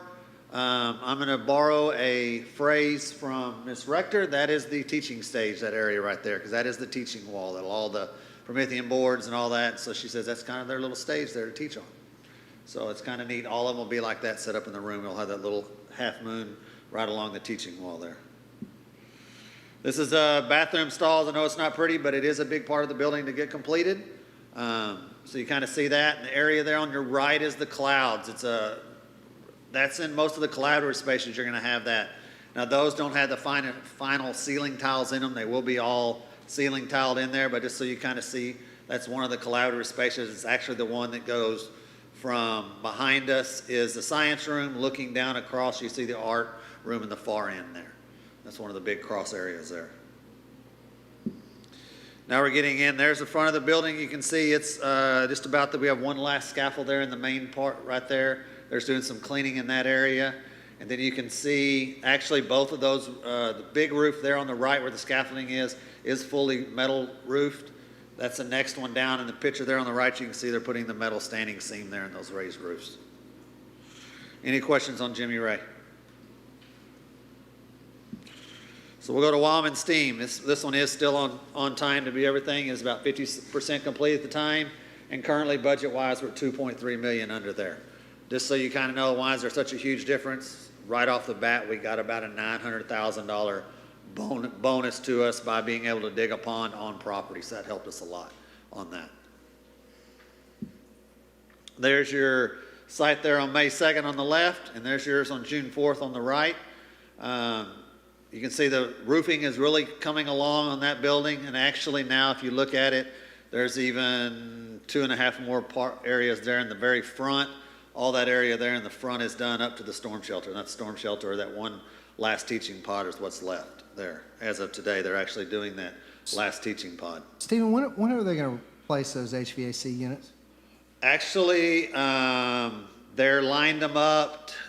They're probably going to start setting them on this week. They have started moving them back into getting them lined to start craning them up. We have 2 crane sets, so they're waiting until majority of the roof was done, because we can't set them up there until the roof is done, because actually the curbs where they go, they have to take off and put down. So once the roofing is where it is, they can start putting them up there. You got much TPO in place? Yes, sir, we do. We got quite a bit of TPO in place. And there's just more of an overview right there. You can see that, like I was telling you, that area there, right there in the front, that has like half of a roof there. That whole area is now roofed, all 3 of those little sections there. They got those finished last week, and they're moving to that back section back there. So you're going to start seeing here very soon, the part of Business 287, we will start having lane closures during the day there. Whether they're supposed to have already started that, but whether it's not worked well for us, but they'll start closing those down so we can widen both WHS and the STEAM side. I will get you a visual so you can kind of see it. Couldn't get one by tonight's meeting, but I will have you a visual so you can kind of see what we're doing on the WHS side for expanding that D-cell, XL lane, and then what we're doing on the Wildman side as well of 287, so you'll understand that. Yes, ma'am. Stephen, are we doing that, or is the highway department, or who? We are. Okay. We are responsible for doing that. It is part of our, it is actually all part of Wildman's budget of the GMP for that. Okay, even though it's benefiting them, it is our responsibility because we're the ones needing it for our buildings. Okay, thank you. So the roofing in that building is about 2/3 complete. The sheetrock is ongoing. Masonry is ongoing. MEP is ongoing. Interior studs are all going. Area A, Area C, and most of B are completed sheetrock areas in that areas. So Area A is your kitchen and your cafeteria. Area B is your office area, and Area C is one of your classroom pods. Here's kind of what your brick looks like. They started right there in the kitchen area, and they're working around the building. So they've got that area, and they go down the, I'm going to say the north end of the building, all the way down the north is complete, and they're starting going around the back corner and working their way that way. So there's your open area. That area you see, the big on the right between all the glass areas, that'll be a covered area right in there. Be fenced off and covered, have some, I'm going to call it like playground sales and stuff over it for them to have an outdoor education area kind of thing. Then the area there on the left is just inside those windows. It's actually just outside the cafeteria looking down the main hall. You can see how that colored glass looks on the inside and adds a little dimension there as you look out into the area there. This is a picture there on your left is actually in the cafeteria. You can see that the tile has gone up. You can see they're sanding the tape and bed, getting ready to start texturing. So it's moving along pretty good in that area. That area there on the right is the class, that's area C of the pods. That's one of the classroom pods areas. So that's 5th grade and 3rd grade. 5th grade's up top, 3rd grade's on the, 2nd grade's downstairs, I'm sorry. Here's some of your roofing pictures this morning, and there's just an area of looking straight out from the upstairs, looking straight out with your library there on the left, and your administration will be there on the right, down on the lower levels. The upstairs, it's just a wall there. There's not anything educational on either one of those sides. Here's your only area we have really the interior brick. That is down by the end, by the storm. That's actually around the storm shelter. They completed that around the storm shelter there, so we can continue to work on the inside of the building. And that area there on your right is E, and D is about, E is a little behind D, which it should be. But that's where you're seeing the internal studding and things like that going on. Anything on Wildman Steam? We'll go to Coleman. Coleman, it is the slowest project. It's the last one we started. It's only about 20% complete. Right now, the big push this summer is everything that we've demoed is getting it all back together before August comes. Our remodeling is going well. The flooring will start going down the hallways this week. Walls are starting to add, we've added walls between some classrooms that got taken out when it became global. 2 classrooms became one big one. We're setting it back to go to 2 classrooms, so when we move Coleman into there, it'll be 2 single classrooms as we would need for the 1,200 kids that'll be going into there. And currently, that one is on budget. It is probably a little under budget. I just don't have that number because we're waiting on a few things to come in from BTC on some contractor buyouts and things like that. So I'll have that one for your next meeting. Yes, sir. I don't really have a question, but I want to clarify, that's the Hancock building. Yes, ma'am. It's the Okay, Hancock yeah, building, yes. I always say Coleman Junior High because that's how it was GMP. So we have all that in. So, but yes, it is the Hancock building. So here's the May 2nd to June 4th. You can start to see the area there. It's hard to tell in this drone photo, but there's a lot of concrete and a lot of metal beams that have gone up and things like that that'll really, they're moving along very greatly, and we'll show you some more here in just a minute. Here's another overview. You can see in that bottom left, you can see where that is actually the stage area we're adding to that cafeteria. If any of you were familiar with that cafeteria, it was very rounded and all that on the edges. Now what you see is that rectangle, that will be walled. That's how big that cafeteria is. As Dr. Hollingsworth was there last Wednesday, that cafeteria is now a very large cafeteria compared to what it was. It really is. And we'll have some pictures, but just like Dr. Hollingsworth said earlier today, it doesn't give it justice to how much you really gained in that. And we didn't have to add a slab or anything like that. It was already there. We just pushed the walls from where they were to where the edge. There's where the stage is going on. You can see that yellow brick wall right there is coming down. That is the old brick wall. But you can see where the red corner is. That was also part of the building. That's where we're taking it out to. Just that, those little things like that. So, everybody wonder why that project goes behind. That was last Wednesday morning. At 8 o'clock, we poured concrete at 9, where that got next to where that guy's standing. We were pumping, and we poured concrete from 9 till about noon. We got all the grade beams poured in the area over by HEB on that side. But that's what we've had to deal with, is the massive amounts of water in the trenches when you get them like that, like we've been getting. And it's testing our timelines, but luckily we don't have that area open for school to start this year. This will be for when we move Coleman over to there. We're still okay. This is the additional part of it. Here's some of your reno that's going on. You can see there, that's actually just inside the vestibule area on the left. All the tile coming out of that area on your right, that's reception. Doesn't look nothing like it used to. That was actually that was Saturday afternoon when I was there. They started that Saturday morning. That's what it looked like Saturday afternoon. Here is the front of your library now. There's no glass, there's no walls, those kind of things. That'll all be open like that and very inviting into the library. Looks very different, but it'll be very inviting. Here is your area where that blue scissor lift is. That's where that brick wall was. So now we go all the way out to the edge there. That'll be a glass wall there.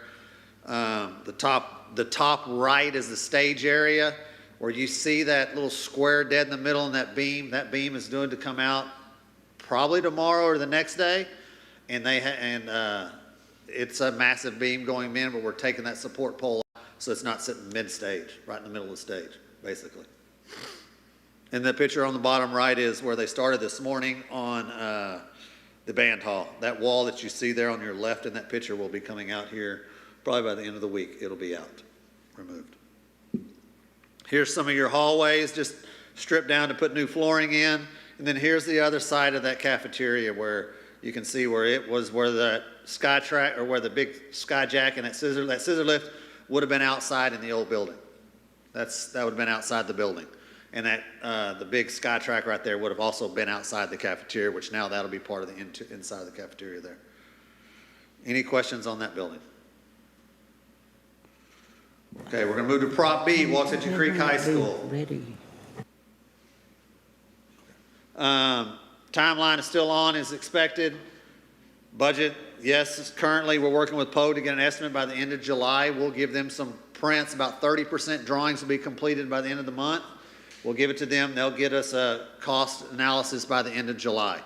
We're meeting certain dates with them that the architect and them have worked out. We actually had a discussion this morning with them, with both of those together, to make sure that all those dates they both are okay with both those dates. I don't want the architect pushing theirs back and pushing Pogue in a problem. I don't want Pogue pushing them forward. So I try to play mediator and make sure both of them are acceptable to those dates. And so far, everybody's been great to work with on that.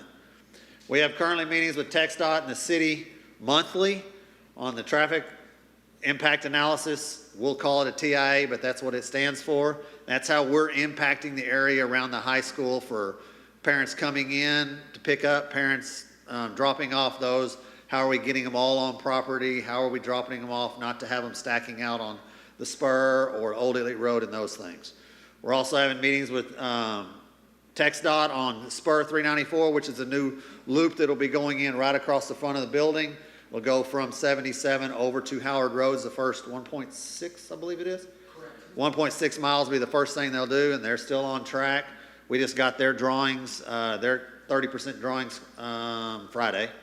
And then tonight, the city is talking about Old Italy Road and how they're going to realign that and some things there. I'll get some information on that. That's kind of where we're trying to need to know where they're going, so it can help us set up correctly how we're doing everything on our site.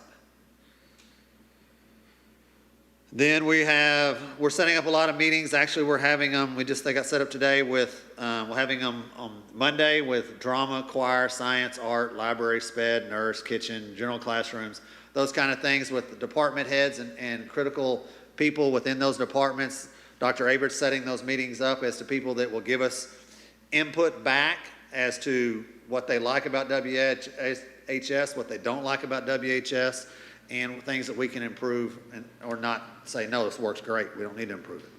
To give us input back to us on how to work with those kind of things. We've already met with athletics a couple of times. We've met with band, we've met with cheer, and we've met with dance so far on that. We've had some initial meetings with kitchen, and then we've also had some meetings with CTE as well already on some of those things. Anything on Waxahachie Creek? The only thing I'll add is they did tell us this last week that they were really close on having having the fly-through, so we can see the virtual fly-through. So we'll have that probably within the next, I would say, 3 weeks or so. Yes. Yeah. Going to Prop C. So AC, we're going to have many AC upgrades throughout. You're going to see starting next week at many campuses, you're going to start seeing cranes show up for a day or 2 days, throwing air conditioners up on the roofs and taking air conditioners off. That's a big part of what we're doing all summer long. In September, we actually ordered about 266 to 270 air conditioners in September that we're going to be putting up all summer long. We've done some so far, but that's what we'll be doing the rest of the summer, and they'll be up and running by the time we get back, or by the time the kids are back. Gym updates is a big one this summer. We've already sanded all of Finley, and they'll start painting the lines probably this week, start painting the courts back in there. That gym looks totally different for anybody that ever knows what that gym looks like. It is very, very bright, very new looking, and the floor and all that. It's going to make a big difference in that gym. It's amazing how much a floor can change a gym like that. Hancock, we're removing all the bleachers in that building currently. We'll start sanding that floor down, and then we're updating the scoreboards there. And then also we're going to put back a single set of bleachers on one side. Currently, all of our junior highs have one set of bleachers on them, so we're going to do that. And also that Hancock, we have a set of bleachers that I had 4 companies come in here, and they all told me, how do you make that set of bleachers work? And I said, we don't do that very well. They're just so big. They're 26 stack, and they said they should never stack over 16. So that we've gone through a lot of motors making those work over the years. They were just way too big. And you can tell on that. So we're taking those out totally, and like I said, the other junior highs don't have that many bleachers, so we don't need them. So we can go back to just one set on one side. The Felty flooring, so flooring we're doing in Felty and Dunaway. Felty, the demo is all done except the administration area because administration is still working there. Their last day, I was told today by the administration staff there, will be Friday, so then we'll start moving their stuff out and start moving them in. Start working on demoing and putting their flooring in. Flooring has started laying this week, actually started laying today. I saw 2 classrooms today when I was over there right before lunch. Dunaway will probably start is scheduled to start by the end of the month, the actual demo of it. And it will be probably completed by third week of July is what we're looking at. So the door handle and door install, Northside and Shackelford are totally completed. Shackelford, they're working on one or two things today on the programming side, but it'll be finished on that side. Northside's been being used all of last week for summer school. Didn't have any glitches. We had one thing that was caught right at the very first of. We had the wrong time zone set up on the times. But besides that, everything's worked. We've had our security company there that helped install those every morning all last week, was there to make sure there was no problems. You'll see some of that here in just a minute. You'll see one of those. The key thing to that is teachers will now be using in these 4 campuses, and Wyoming and Jimmy Ray will now start using their ID as their key. We will no longer issue a key. So the nice thing about it is when a teacher leaves, we turn their ID off, they have no more access to the building, period. If we need to lock teachers out for spring break because we can't have them in the building, we can do that now. Instead of they have a key and we have to worry about them getting in. And if they leave with a key or anything like that. Sub badges will work the same way. So there will be no more keys issued except to principals and assistant principals and probably administration on that side that the principal wants on that. So it's really a nice thing on those kind of things. Wyoming is getting a new set of doors installed right now. They've been doing that for about 4 days all throughout and most of the exterior doors. And then Dunaway's, their handles are installed. They're working on programming this week on those. Show you a few pictures. So the picture on the right is that big set of bleachers I was just telling you about there at the Global Gym, which used to be the competition gym for Waxahachie High School. So it is still painted as the Indians and all that. That will be done this summer. They're actually going to start on that area of the gym starting Wednesday. They'll have the rest of these out. The area there on the left, that is the set of bleachers that will pull that set out, put a new set in, but it's about that same height and same as that size right there, which is comparable to what Howard has and comparable to what Findlay has as well. Here is Felty Library. So all the tiles got pulled up, and then so that's what you see in the middle picture there, and then you see them start hand scraping that. That is, they can't use machines and all that because it's the glue that was used. It is actually hand scraped with a 4-inch wide blade on their knees the whole time to scrape that totally clean. Then you see the picture there on the right is the finished product afterwards. Here is the pictures of the new door handles. And actually the company that we buy these from, Allegiant, which is they have asked if they can have those two for marketing purposes. They said they love those 2 pictures. So sure, it's just something we took with a iPhone, but sure, go right ahead. But you can see that black area right there. That's just where they'll take their ID and just put it up to it, and it'll unlock and let them in.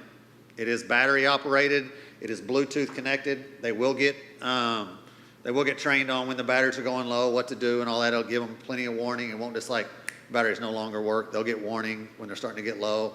The batteries are supposed to last about 2 years. I've had one on my door and I'm still in the same set and I'm only like 3 years on mine, but I don't use mine as often as they do, but they'll last. And then you can kind of see that's one of the hallways. You can see all those doors you see down that one hallway there at Northside.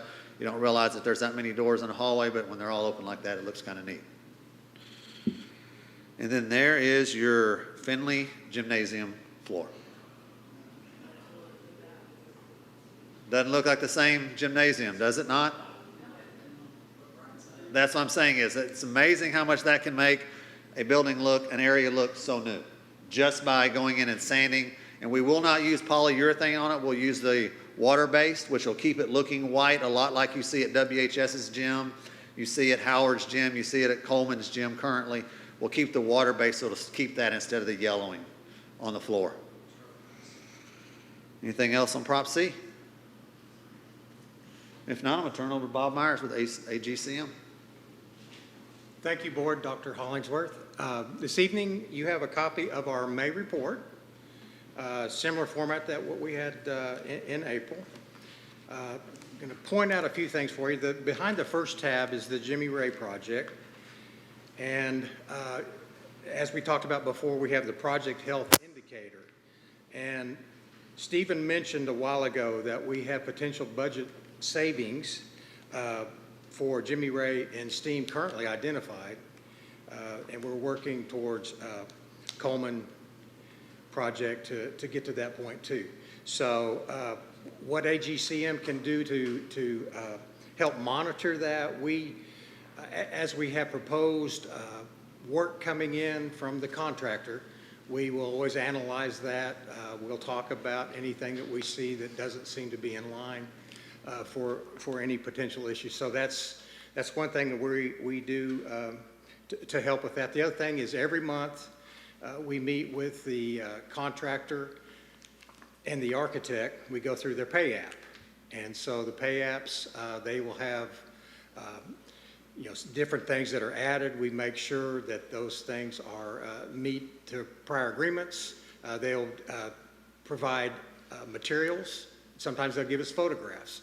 If they do that in their off-site materials, we have to validate the insurance. All that is insurance. So there's a couple things that we're doing on the budget item on all projects. On a schedule, last month it was marked as good. This month I've moved it to average, and that is only to reflect what's happening on the outside of the building. So the building itself is in still really good shape.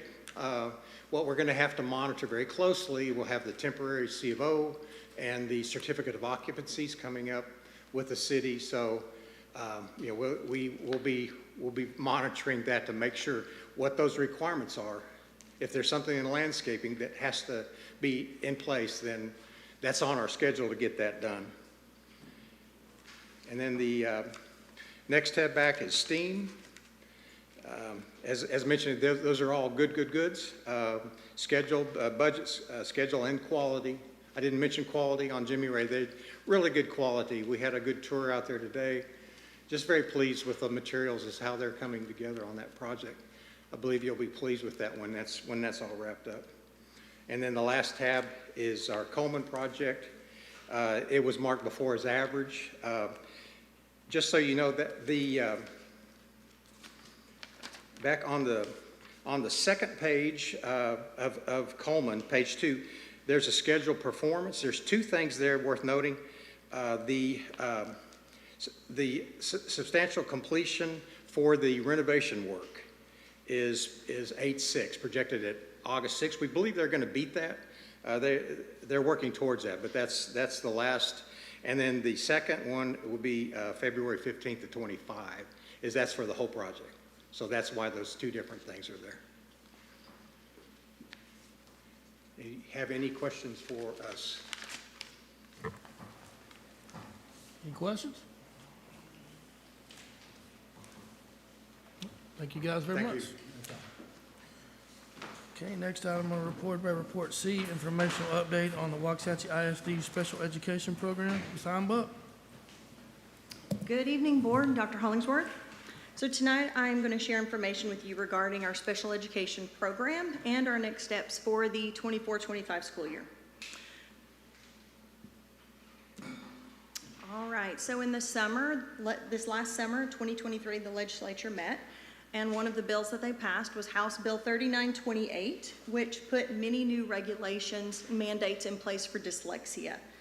Regional service centers and districts across the state have worked together to try to just really figure out what all of the pieces of 3928 mean for us at public ed, as well as charter schools. And so unpacking all of those changes, some of the big pieces that have stuck out for us. Number one is that all students with dyslexia services must be moved under the special education umbrella by the end of the 24-25 school year. So beginning 25-26, all of our students receiving dyslexia services will be underneath special education. So at the beginning of this year, in August, we started out with a majority or many of our students receiving dyslexia services under 504. Section 504 is a federally mandated program, yet unfunded. And so our campus administration, our diagnosticians, and our dyslexia therapists have worked diligently throughout the year to identify students with the most high needs to be evaluated further through special education and to make those placements as needed. So currently, as of May, we still had 16.8 students under the 504 heading for dyslexia. All of those students, though, are students that are expected to graduate or complete the dyslexia program by the end of the 24-25 school year. And so the campus administration, diagnosticians, and dyslexia therapists will be keeping a close eye on those students to make sure they're progressing successfully and that we are able to meet that requirement of having all students under special education that are receiving dyslexia services.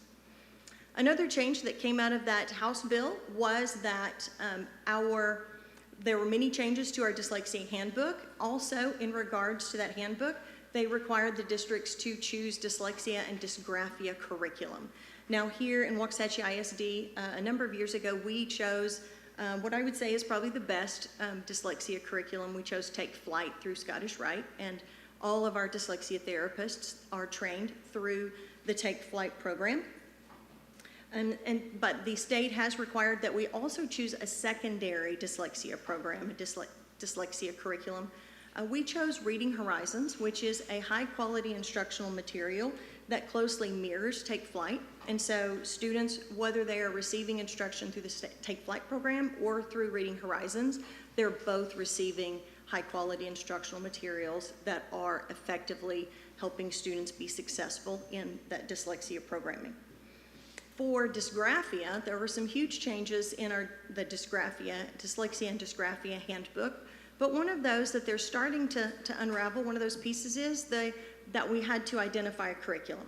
And so we have identified for the district to utilize Handwriting Without Tears, which again is a high-quality instructional material that's research-based to help students with dysgraphia. All right, so here are some of our special education numbers. And as you can see, from August of 2023 to May of 2024, our overall totals grew a little over 100 students.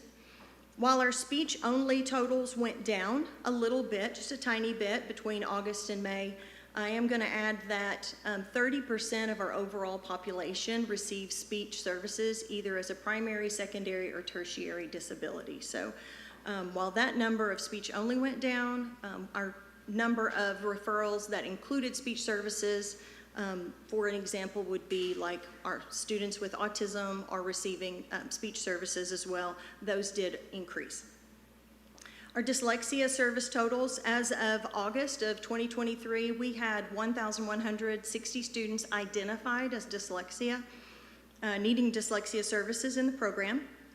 In May, we have had 431 students still left receiving instruction.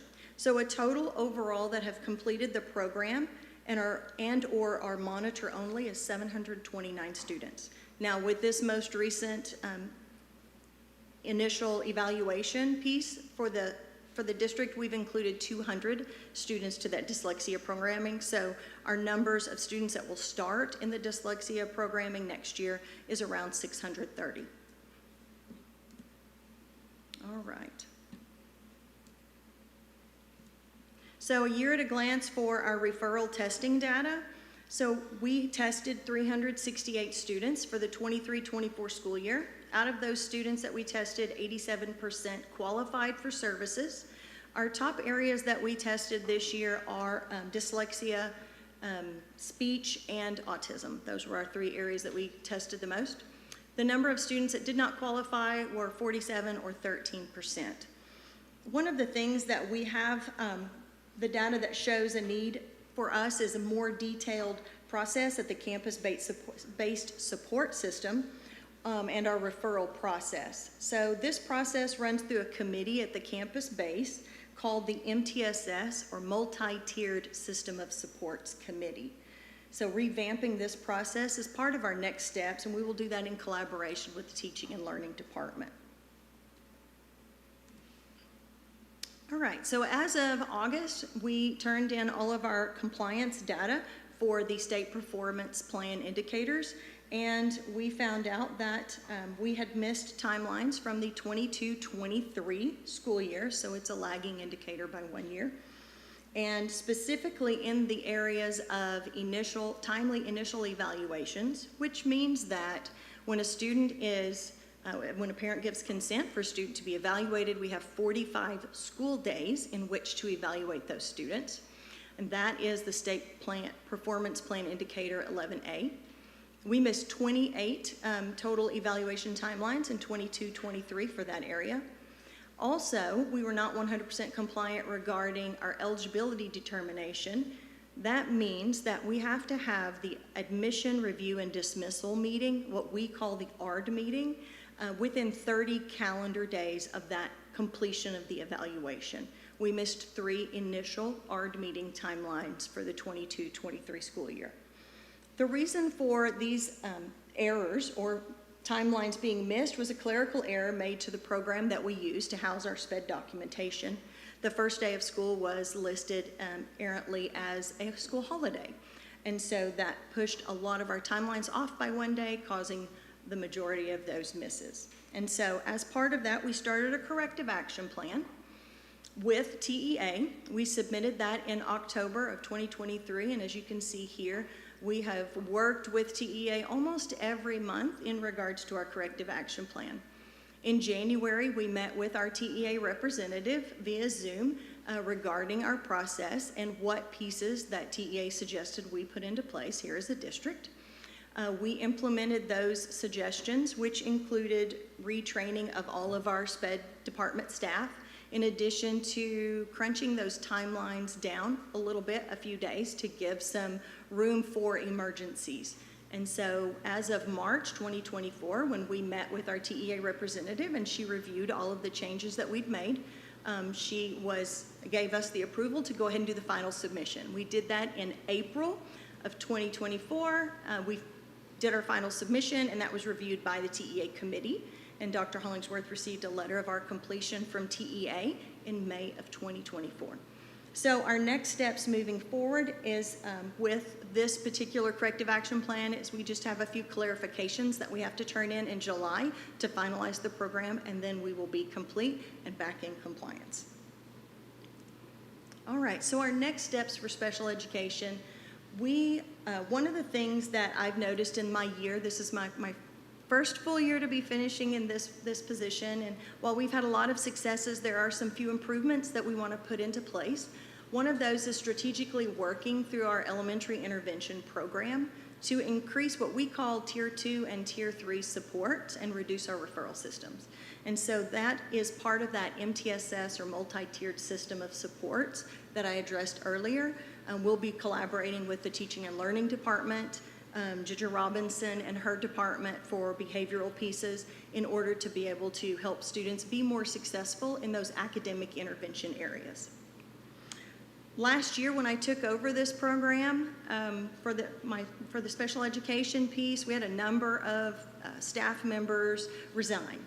And so I'm pleased to say this year that we've only had 4 staff members resign, and we're at a 94% retention rate in our special education department. So that's just kudos to our campus administration for continuing to build a positive culture and a positive climate for our diagnosticians, our speech pathologists, behavior specialists, and all of our professional staff that go onto those campuses, as well as my team building a very positive culture within our department. So I'm really proud of them.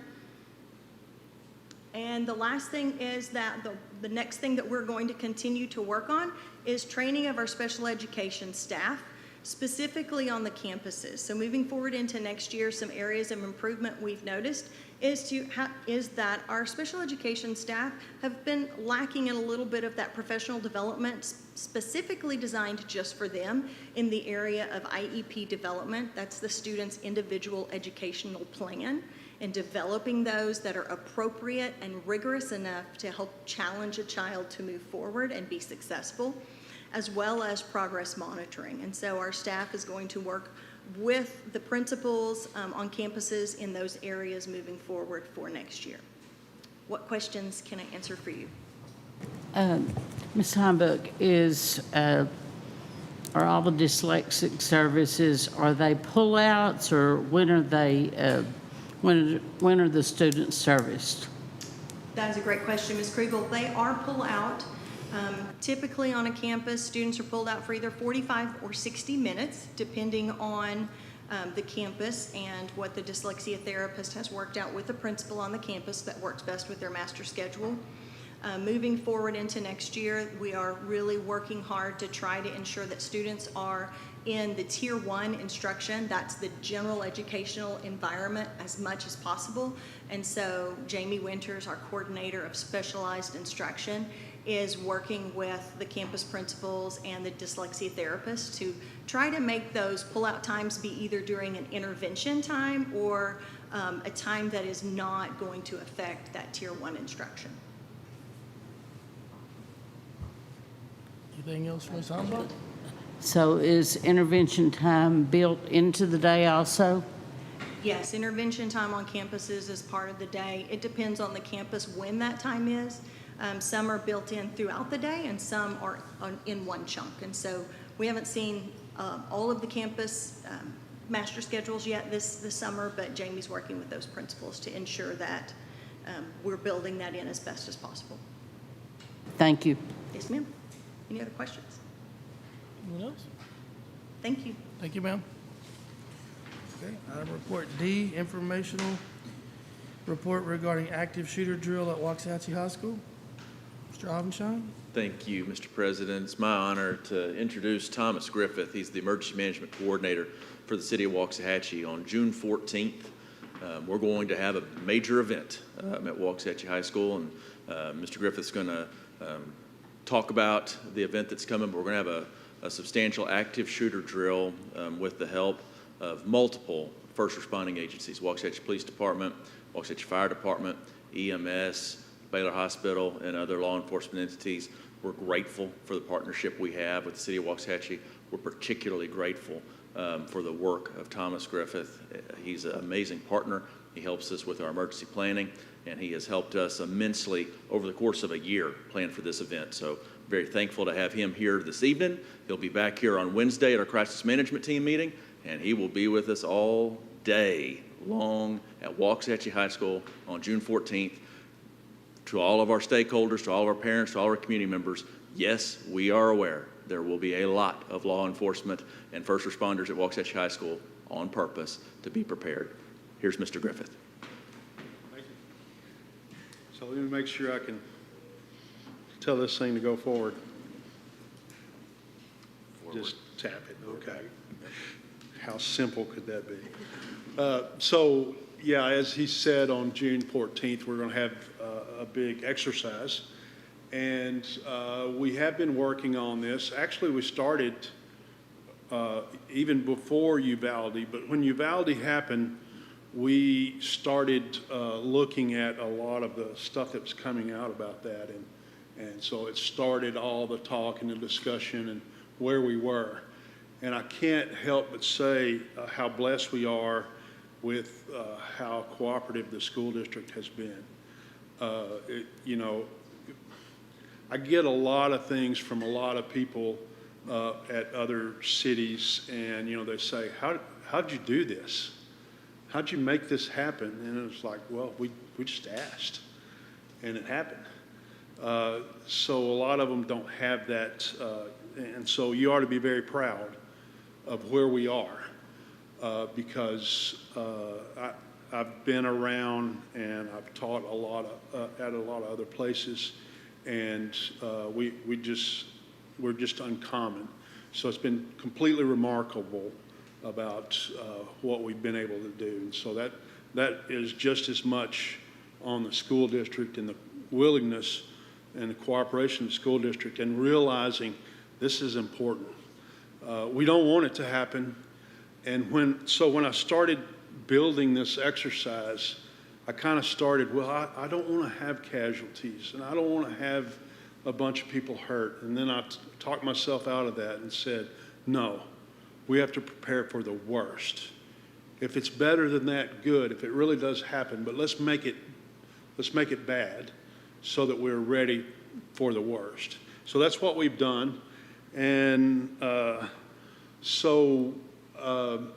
you know, when the Rob reports started coming out, the Uvalde reports, we analyzed that and we started checking your EOP and our policies and procedures, and we started looking at those fine details that were missed in certain things. And we went past Robb Elementary and we looked into a lot of other active shooter type events.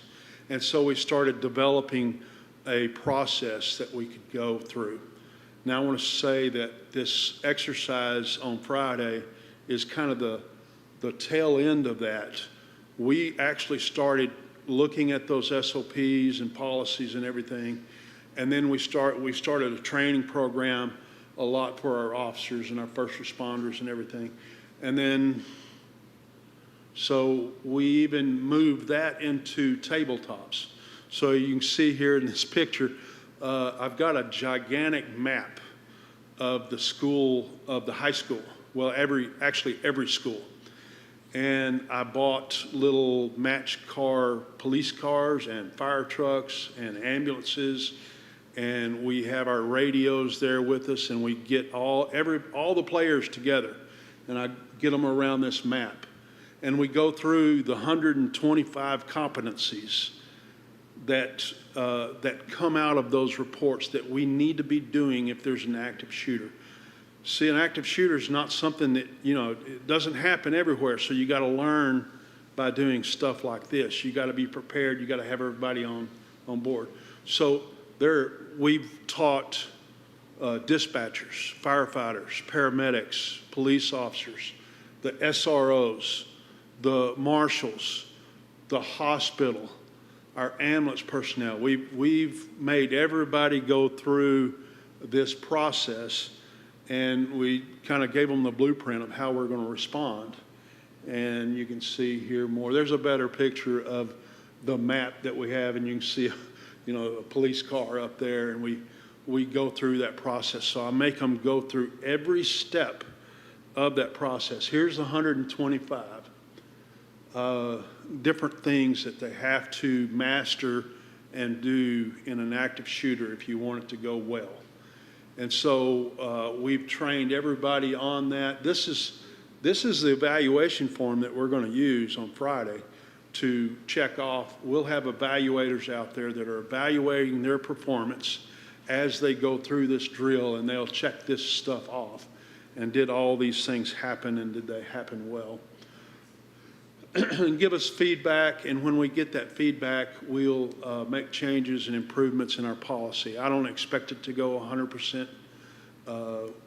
on each one. And let me say, we're going to run this thing 3 times. So we'll run the scenario, reset, run again, reset, run it again. And the goal is to have the incident commander change. And the goal is to have people change roles. We have 3 battalion chiefs in the fire department, and we have 3 lieutenants in the police department. So we want to see each one of those be the unified command every time through. So we're going to watch that happen, and we're going to test that. So all that to say, the good, or most of the good, has already happened. We have found, you think, oh, we got this. But as we've put ourselves through this stress of leading up to this, we've found holes. We've found issues here and there. They may not be big issues, but we found issues. Does everybody have everybody's radio channel? That, those kind of little things that you think you have, but when you test it, you say, when that radio frequency was programmed wrong. And so this person doesn't have that frequency. So those are all the little things that we test and we make sure. And hopefully one day, and heaven forbid if it ever should, we are more prepared and ready to go. And I'm very proud of the school district being so forward-thinking and involved and ready to say, hey, let's do this. And I will wrap up by saying, I get calls from other places asking, hey, can you share stuff with me? Tell us how you did this. And so I do appreciate you guys' involvement. And we do have VIP passes. I understand you guys are at a leadership conference, but if something were to happen and you can't make it, I've left VIP passes for you. We'll have around the high school will be very secure that day, and so if you are able to make it, you'll have to present a VIP pass, and we'll get you in and let you observe what we're doing. So, any questions? All right. Thank you. Thank you very much, sir. Thomas, would you please pass along to all the folks in the city how grateful we are to be able to work alongside y'all. It's just, I like to remind folks, it's not like this everywhere, y'all, and it is the truth in terms of our relationship with the city, and we're grateful. Thank you, Thomas. Yeah, absolutely. Yes, sir. Thanks, Thank you. So our last report will be our informational update on changes to Waxahachie ISD's board operating procedures. Dr. Hollingsworth. Thank you, Mr. President. I just want to give you all an overview of the work that we've done, and y'all have been a big part of that for the board operating procedures. Y'all know back in January, we had a board workshop. Kim Caston from Region 10 was the consultant with whom we worked, and we started with our current WISD board operating procedures. We made some modifications during our workshop, and we effected those changes almost immediately after the board had that workshop. Then what we did is we shared with y'all the Region 10 board operating procedures template and asked y'all to give us your feedback on that particular document, identifying some areas that perhaps were missing from our original document. Next, trustees provided that feedback on differences between the WISD document and the Region 10 template. And then Lee Abenshine, Kim Caston, and I met to review and really begin to combine the documents based upon her understanding of your feedback. We added in some of those missing components, and we really wanted to match the format that we already had for our board operating procedures, so they look and feel familiar to y'all. The big change, what's new, the things that you'll find new is there's an overview of the role and authority of board members.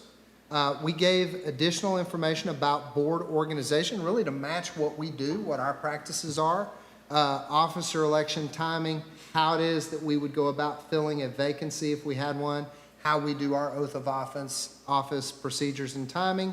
And then there is a section that we've added related to board goals and board policy. It includes information about new trustee orientation and required orientation, clarifies board and public participation in board meetings, reviews how trustees should conduct themselves during meetings, and then provides procedures for voting. It offers the use of guidelines for the use of social media, and it discusses the role of trustees as parent versus trustees as board members. It includes information about activities during elections, how it is that trustees should campaign or not, how they should seek endorsements and what that should look like. It talks about board advocacy and the responsibility that trustees have to advocate for public schools in Texas, and also their roles as individuals. And then finally, it clarifies membership on our current standing committees, and it discusses the composition of those committees. So with that, we're providing this as an informational item, and we'll bring it back to y'all in July with the intent of asking y'all to approve our updated Version. board operating procedures.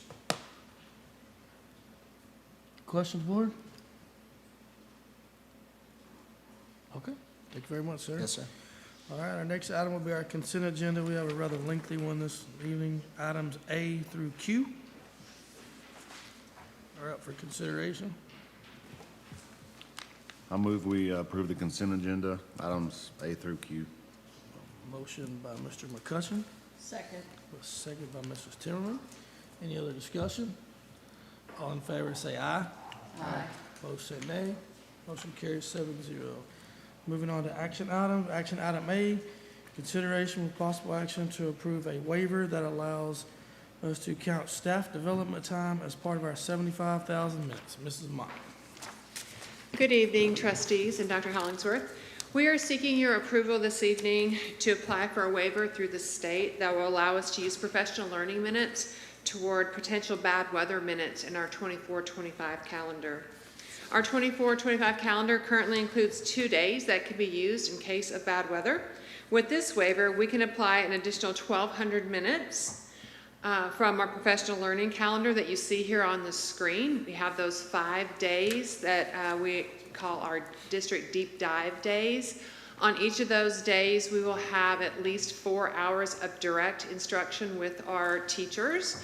And so the state waiver allows for us to use those direct instructional minutes with our teachers and apply them toward our calendar for extra instructional minutes should we need them for potential bad weather.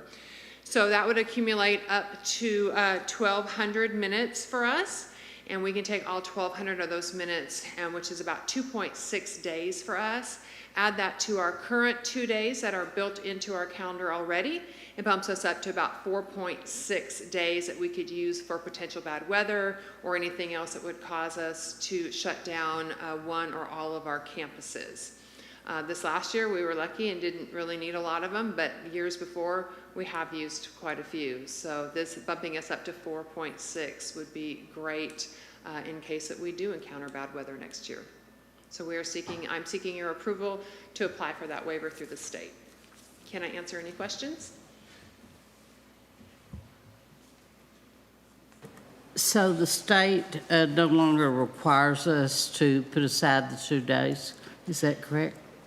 They don't require you to build, we used to have those bad weather days on the calendar and indicate them. All the state is concerned about is that you have it built into your calendar in terms of professional learning like this, or the 2 days that we already had built in over the 75,600. So you're not required to build in bad weather days anymore. This would give us a total of 4 in 0.6 versus 2, correct? Correct. Very good. And nothing additional for our teachers, nothing additional for our students. It's just a great waiver program the state allows for professional learning. They want to encourage us to have those sessions with our teachers. Okay, I'm sorry. From what I remember, if we didn't use the bad weather days, they were a day off. Yes. Yeah, okay, so they will continue to be a day off? Correct. That won't change those on the calendar at all, Ms. Kriegel. Okay. And so what are the total number of minutes that we have to have? 75,600. Okay. And we're about 2 days over 460 minutes per day, where we have 2 currently banked on our calendar that you all approved. And this would give us another 2.6. So we'd have a little over 4.5 days that if we had to call it off for bad weather, we would not have to make up time or use those bad weather days that you talked about that are on the calendar. Okay. But doesn't the governor usually grant those days? Not typically. There was the one year that there was like the week and a half shutdown. There were some waivers that year, but it would have to be pretty extreme. That year it was pretty much statewide. Everybody had to shut down. And I do remember we were allowed that, but that was an unusual event. It is absolutely the expectation, Ms. Kriegel, that we build in extra minutes. Mm-hmm. The state expects us to do that. Yes, correct. Anyone else? Okay, at this time, I entertain a motion to approve action item A as presented. Motion by Mr. Schofield, second? Second by Mr. Cooper. Any other discussion? All in favor say aye. Aye. Opposed say nay. Motion carries 7-0. Thank you very much. Thank you, Board. And moving on to action item B will be consideration with possible action to approve the annual investment report. Mr. Collins? Thanks, sir. Board, last month, let me readjust my mic back into short people mode. Last month, we presented the annual investment report, and as required by Texas Government Code 2256, you may remember that there were no proposed changes to our investment policies or strategies. We do bring that to you tonight, ask you to approve that investment report for the year. So moved. Motion by Mrs. Kriegel. Second. Second by Mr. Pitts. Any other discussion? All in favor say aye. Aye. Opposed say nay. Motion carries 7-0. Thank you very Thank much, you, Board. Mr. Collins. And we have action item C, which will be removed tonight for consideration. So we moved on to item 10, will be comments from individual board members. Whoever wants to go first. I've got two groups that I'd like to say thank you to. One group are teachers that are working summer school. I want to thank them for the great job they're doing, and also our food service workers that are continuing to work and feed our students this summer. Next.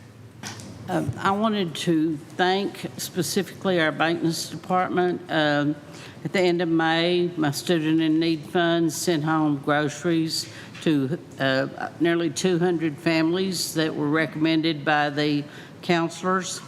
And anyway, our maintenance there at the warehouse, they were absolutely phenomenal in helping us get the things in and then helping distribute to. And also thank you to the counselors for putting together the list. Thank you.